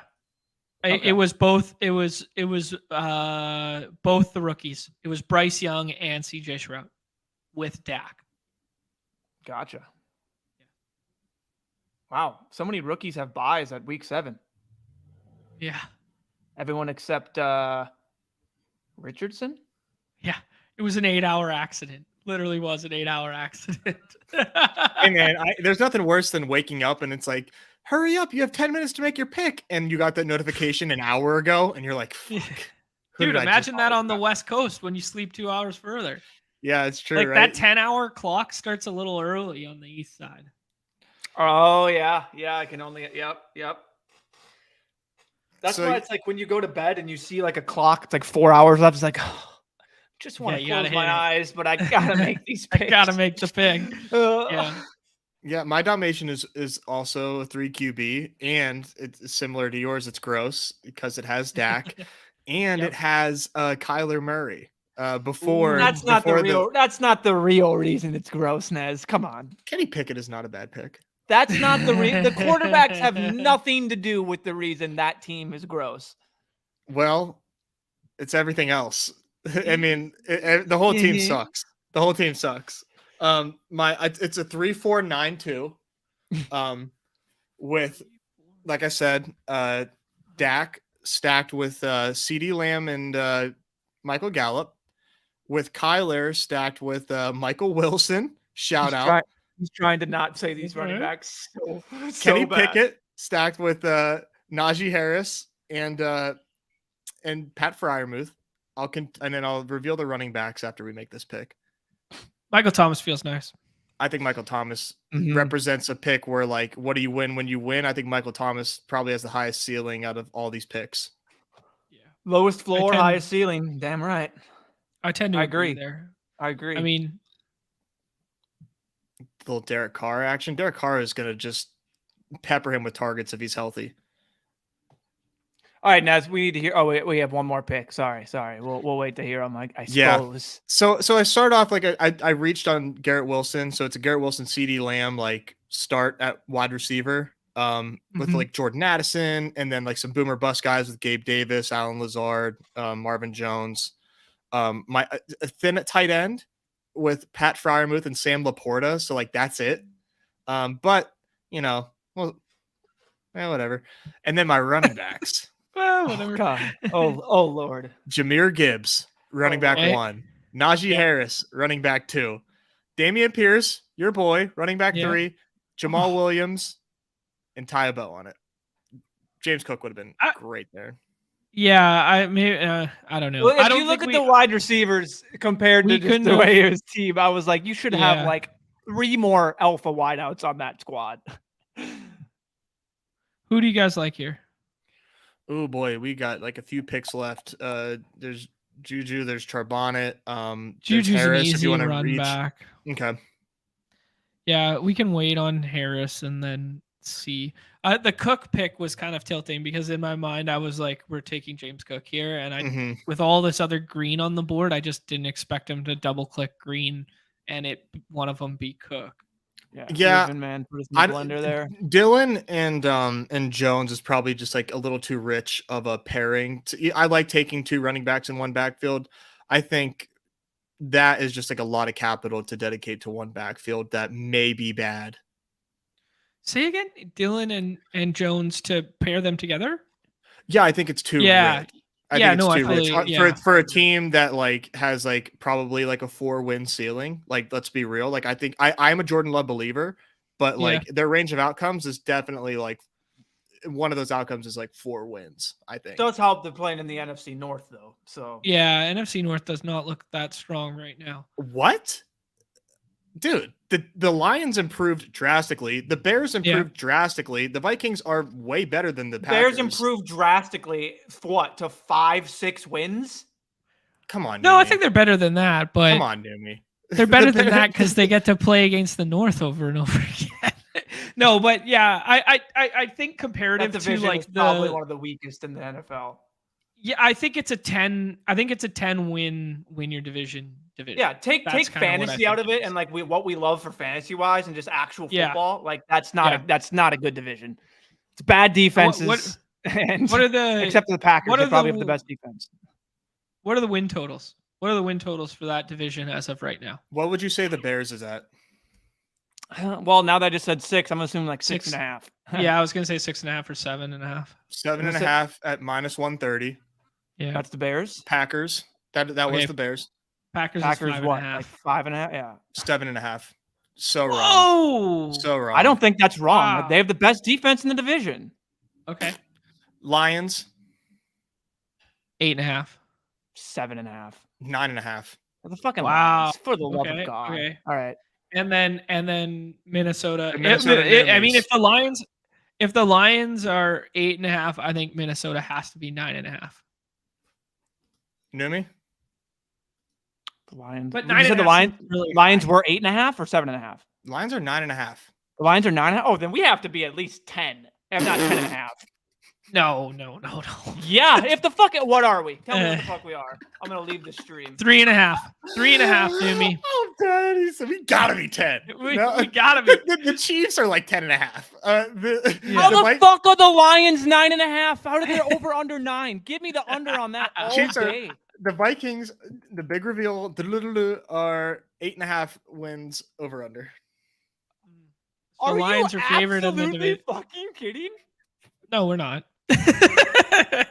Wow. If I mean, I want to drive to Iowa right now. Holy hell. They let you do that in Iowa?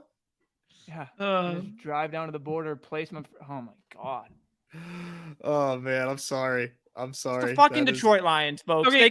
They can be as great as you want on paper. They're in purgatory for the. I mean, it's not gonna. It's come on. Let's do some more of these. What is Okay, God. Arizona. I want to do. Let's Okay. do NFC West, and I want to know if Arizona is over under 4.5. Noomi? Arizona Mm-hmm. 4.5. Yeah, I mean that's not 5. I don't know. It's 4.5. It's 4.5. Okay. All Do right. they I put them think at that- 5? They always have them at half totals, right? They don't have anything. No, it's always halves. Yeah, it's half and then juiced, Mm-hmm. like juiced to Okay. either side if they think Yeah. there's like a discrepancy. All Dame right. Harris just went there. Oof. Kind of unfortunate for us. All We right, could I'll do like the a rest Kirk- of the division after. We could do Kirk Cousins and shut it down here with the Hawkinson stack. And that gives us kind of like that Hawkinson and then the mini bring back with the Green Bay. You there. cool with doubling up on the buys? Oh, shit. Fuck. See, this is how I got in trouble in the Dalmatian. I Uh, see. I would probably do Geno over Kirk just because of the bye week tiebreaker. Who the fuck are we? What? unstack Geno. I mean, if we're taking a quarterback, otherwise, I do like Khalil Herbert. I think I like Herbert too. Yeah, let's do Cleo. That way we're getting You at get least. Herbert or Penny. Who do you guys prefer? Let's do Herbert. I prefer Herbert. Okay. I don't know. I think like Herbert's. I know Herbert was like his underlying metrics all great. Like you know what I mean. You show like he was. I forget one of the stats. I think that whole backfield can go either way. I think honestly Herbert could be squeezed. I legitimately think if Roschon Johnson turns out to be that juice and that guy and Deontay Foreman and it's just Herbert's not doing it, obviously just he's going to get the shot. He's going to be the one coming out or pseudo 1A. But that backfield just seems just very ambiguous to me. Like it's all up in the air. And I love Deontay Foreman. I love that price. So he's been my favorite bear click. But Let's punt quarterback. Yeah, That's We what I'm took the thinking. one. I don't think Yeah, we we need to took take the one. Yeah, we took the one elite one there. I don't think we need to spend up on this. We could do. Do we do Minga as a rookie? I think we have to go Mingo? another running back here. This is a huge tier break once it comes back to us. Huge tier break. Interesting. Okay. Why would Like- we like- need to do another? We already have 3. Yeah, we're good. We got 3. I mean, if you guys want to wait and see, but the next No, running go backs ahead. that come around are going to be like zeros, hoping that they. I kind of want to do a Rice run back off Jamar, or I could do or- Rasheed Rice if you're going to do a wideout. Sean Siegel on Pete's Best Ball Breakfast today kind of sold me on Rasheed, just as far as like pattern matching, he called it, with taking a wide receiver that we didn't think was worth the draft capital, pairing it with Sky Moore, a wide receiver we didn't think was worth the draft capital. We saw Sky Moore then fail. Now we are thinking Rasheed Rice is also doomed to fail because of those same 2 inputs. Okay. Just seems like bad process because they're different players. So I like the run back.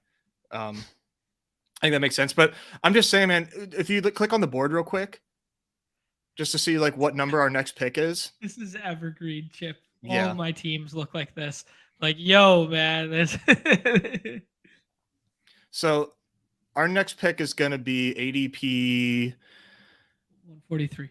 All right, let's just like scroll down and look around ADP 143 and like who we're looking at here. It's if we can get Jalen Warren, that's great, but like Roshan, Warren, Mostert. Then you just wait and then you go take the tier in Algier, Foreman, Singletary, Wilson. I mean, these are all ambiguous backfields that I think are up in the air. That I think people as opposed to like Elijah Mitchell, like on like an electric offense. And I get Jamal that, Williams. but we have Tony Pollard, and we have Tony Pollard. Who's the other? Aaron Jones, and now Khalil. I don't think with the way our wide receiver room was shaping up, if we went 4 RBs there, we could just literally take this team and set it in the fire. The counterpoint to it is You're what's the overreacting. different. Yeah, You're not. His team is That's evergreen. evergreen. That's His team is evergreen. But okay, the I'm talking about if counterpoint. we took an RB there.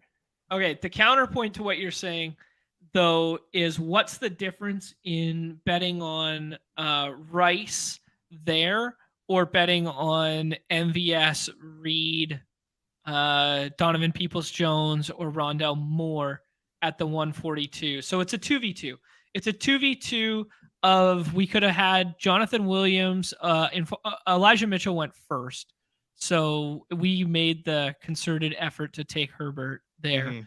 But we could have taken McKinnon or Jamal Williams would have been one of my. Yeah, either of the New Orleans guys. Let's Mhm. call it that. That would have kind of been like the tier break for me. I don't think Roshan's on that same tier, especially after we took Herbert. So the 2v2 would be one of those 3 running backs plus Herbert. and to be fair, the Jerick McKinnon fits the run back narrative. Fuck, we fucked up. Jerick McKinnon probably was the pick. Because you could do like Alec Pierce plus Jerick McKinnon, or we can do Rice plus Mostert, Bigsby, or Algier. Which 2v2 do you guys prefer? Give me Nico Collins as the wide receiver. Probably we chose there, or maybe he falls back, but he didn't. Obviously, Nico Collins instead of Rice. Yes. Okay. I think we need talent out there. We need talent, and we need potential wide receiver ones on this squad. Well, you're not getting wide receiver ones in this range, man. Like you're just not. This is the 11th round. Legitimately why I was talking about getting a wide receiver at this range, because the farther we drop, I think the disparity between getting a running back here versus the ADP we're going to be at next versus a wide receiver there versus the wide receivers coming up next, I think are the same tier break as you're trying to basically put out there. And I think we just needed a wideout. That's fair. That's what I'm just trying. Like, it's just, I don't know. Yeah.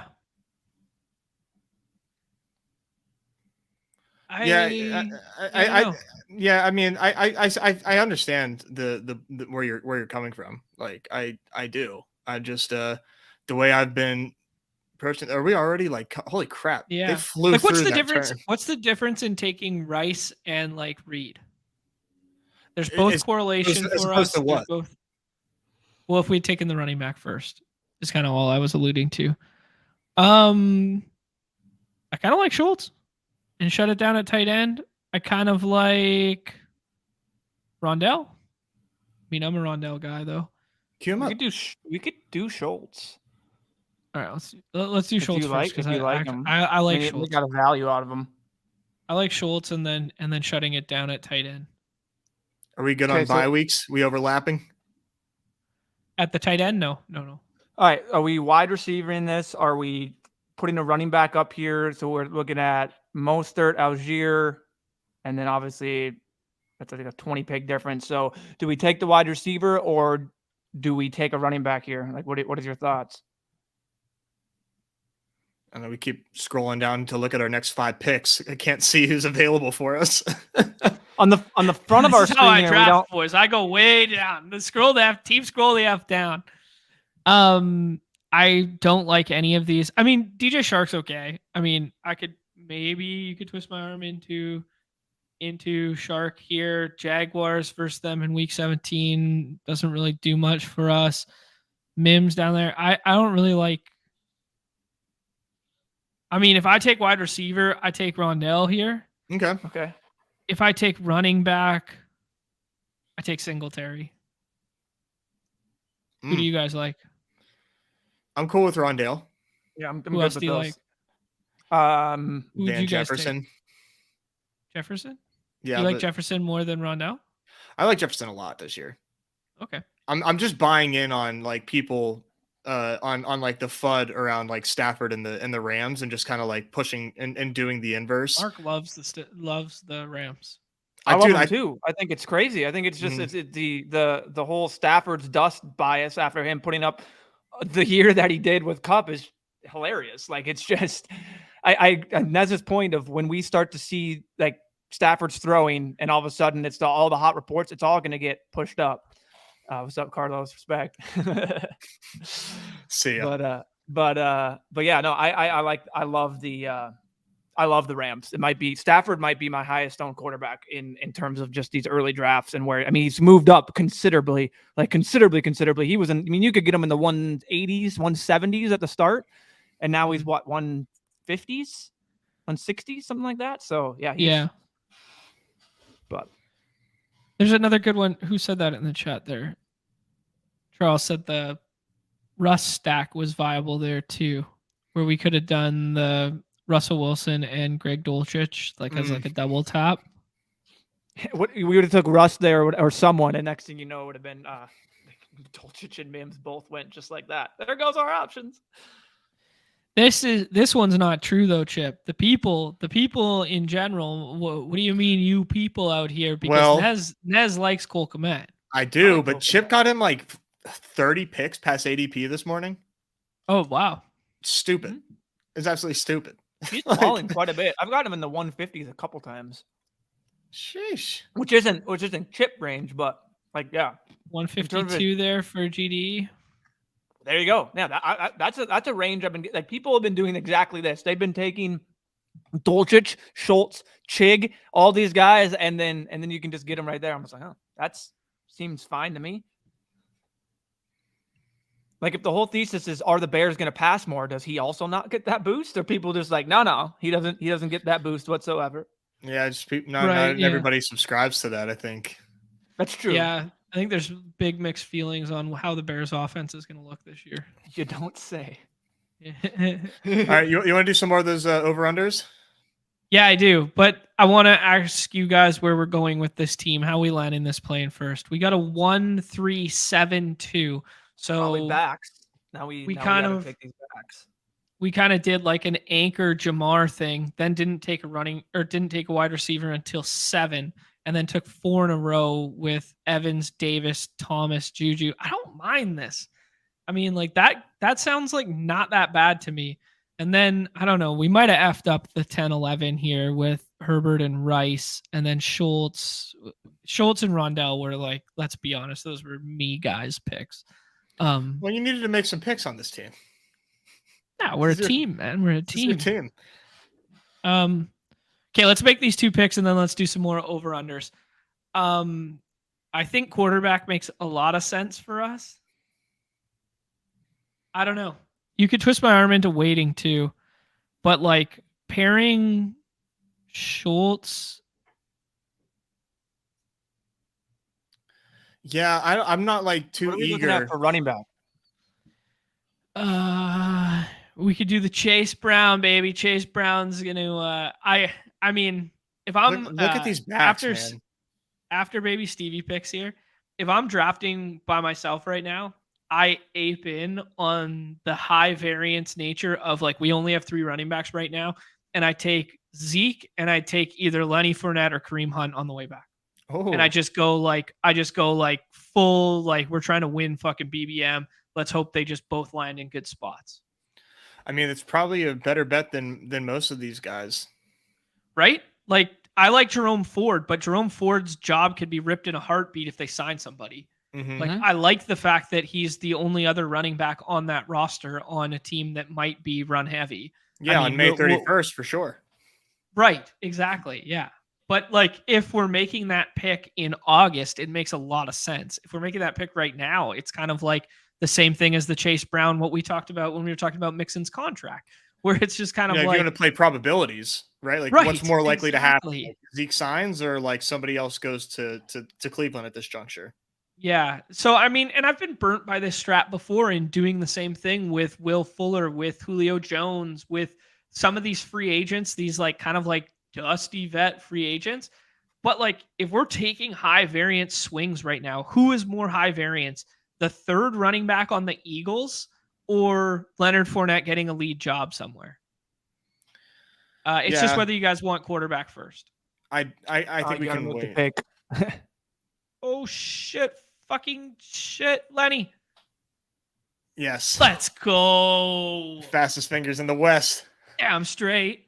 There we go. Okay. Yeah, no, I think we can wait on QB. I don't think we need to like rush to get a QB2. I think this is the oldest team ever drafted in BBM. It is. It seems like all your teams. I mean, if you were to just take the age of all these, it would all be Rotorun. You just see up there at the top of the board. I'll lead all BBM leaderboards in age. Me and Leone.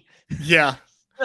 Hand in hand, side by side. Perfect for the regular season before all of a sudden they get to the weeks where they just die and they just simply can't give anything more out of the tank. Yeah. I don't know, but do you guys understand like my thought process there? Do you agree? Yeah, no, I disagree with it. I mean, now's the time to do it because if these guys sign and they get any spot, I get your example. In August 1st, likely these guys are either we still haven't signed and they're either pushed down even more and no one wants them, or these guys we can see the clear-cut backfield and these guys that are going to be available and these ambiguous backfields and take these backs.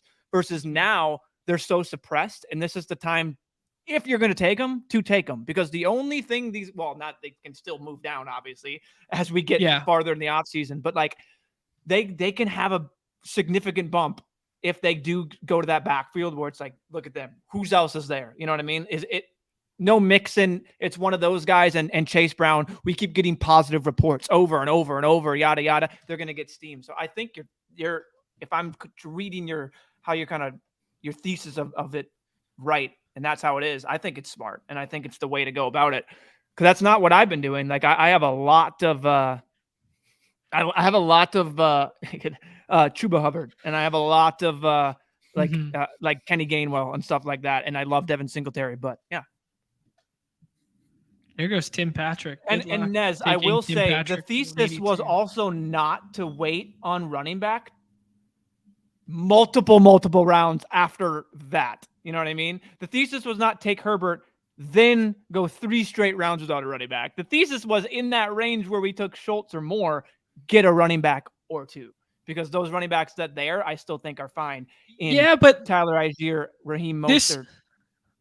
This plays to Nez's point though, that there is a huge tier break in the 10th, 11th in terms of running back, right? Because if we take this Rice pick out, right, and we take one of Jamal Miller, Jalen Warren, or Tank Bigsby, like because that's what was there, Algier, Mostert.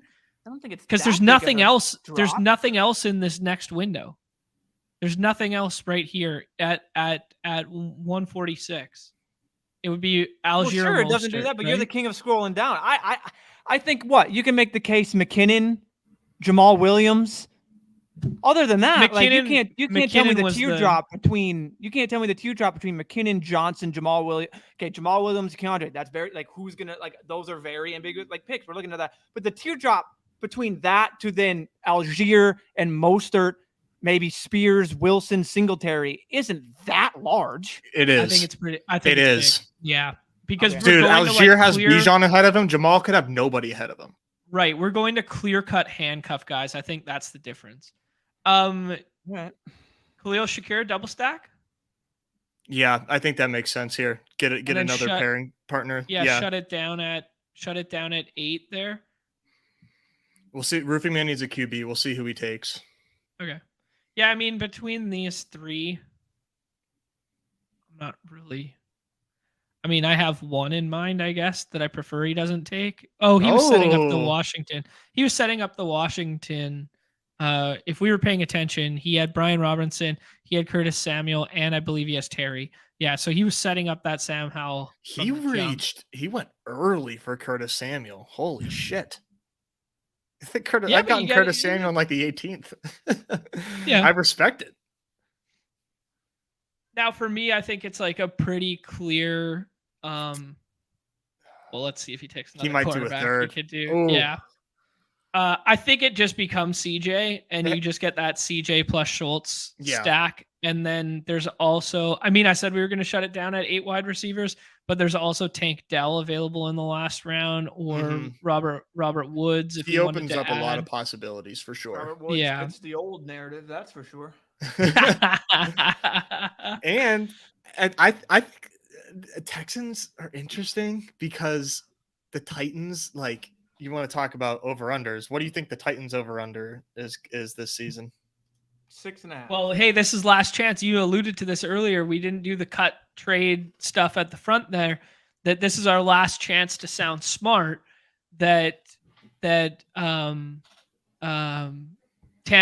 is definitively going to the Atlanta Falcons. Definitively. It's definitively happening. Heard it here both first and last. We're bookending it. Yes. Because we were screaming that shit before the draft. We were like, this is where he's going. We've been on this shit for like 3 months now.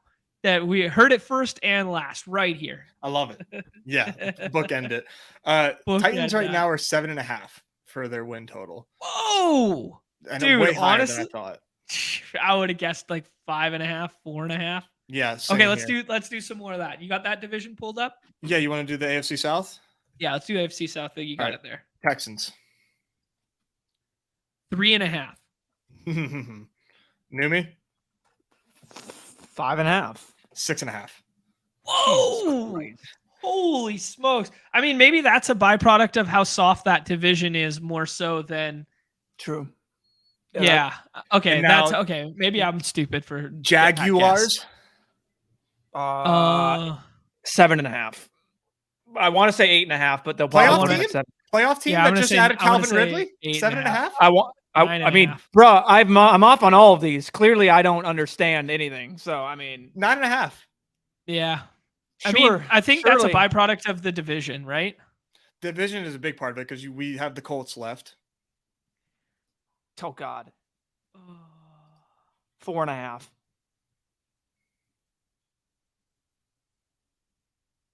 6.5. 6.5. Okay.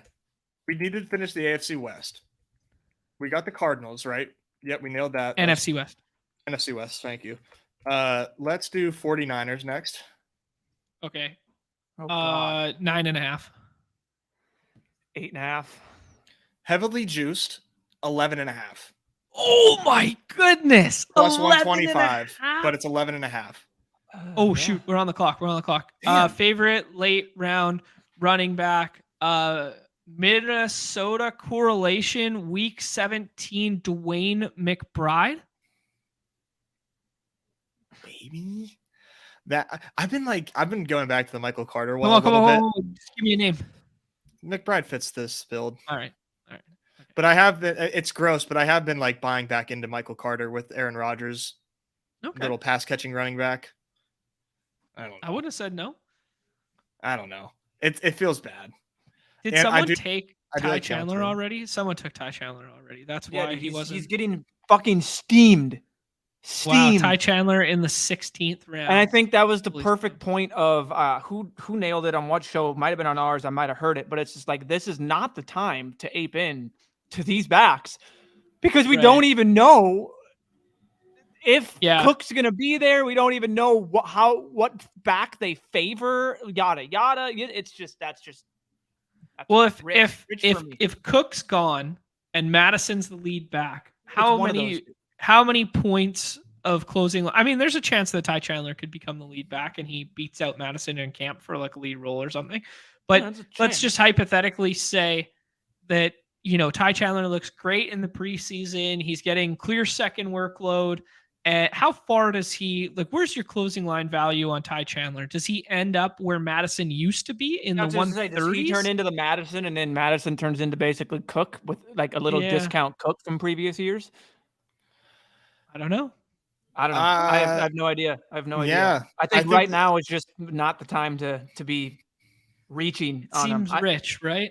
Maybe now the time is, but I don't know. It seems I could kind of see them like a lot the of things rest can of those go guys, wrong. The backups going where like some of like the Dolphins go, sort of where it's like very They do keep getting ambiguous. pushed up. All these backfields keep getting all the guys you could used to be getting in the 200s or 190s are all moved up 10, 15 picks. So yeah, I could definitely see it. It's funny how we all kind of latch on to this consensus, right? Like the market determines that like Jerome Ford was a 18th rounder before. Now the market's pushed him up because everybody thinks he was the best 18th rounder. You know, Zach Evans, he was 18th rounder when we started drafting. Now everyone's like, "Ooh, yeah, let's move him up," because we all lump into this consensus 5, right? He was going undrafted a bunch of times. Like he wasn't even all in the people. time. Yeah, it was just wasn't even. Yeah, it wasn't even. Oh, it was an 18th rounder. It was just like Zach Evans, huh? And then all of a sudden, yeah, now look at him. It's crazy. Crazy. Okay, let's finish that. Let's finish that division, Nez. Okay. We have next the Seahawks. 7.5. You said 7.5? Yeah. I was gonna go 9.5. Fucking Christ. They are 8.5. 8.5. Yeah. And now the Rams. Our Rams. 5.5. Okay. 6.5. 6.5. I got one. John, you want to recap our team for our audio listeners? Yeah, let's do it. We made a fun one here. We spent some luxury picks when we did not have the luxury to do so, and we ended up with a bunch of olds at wide receiver. A classic 2-6-8-2 playing the hits, oldies vinyl 934 AM station. You do have a face for radio. Why, thank you. Josh Allen, CJ Stroud, Tony Pollard, Aaron Jones, Khalil Herbert, Zeke Elliott, Lenny Fournette, Dwayne McBride, Jamar Chase, Mike Evans, Gabe Davis, Michael Thomas, Juju Smith-Schuster, Rashee Rice, Rondell Moore, Khalil Shakir, TJ Hawkinson, Dalton Schultz. Don't hate it. Dude, I love it. I love it. I mean, love's strong. But like, I don't hate it. From the place in which we started by spending in the first 5 rounds, what did we do? First 5 rounds, we had 2 running backs, one wide receiver, quarterback. We had a quarterback and a tight end, and they were all uncorrelated. We landed that plane, man. We did. We put ourselves in a box, and then we did it, right? Yeah, I mean, Chip says he's winning $3 million with this one, so we'll humor him and take a look here. Austin Eckler. It's hard to read like this.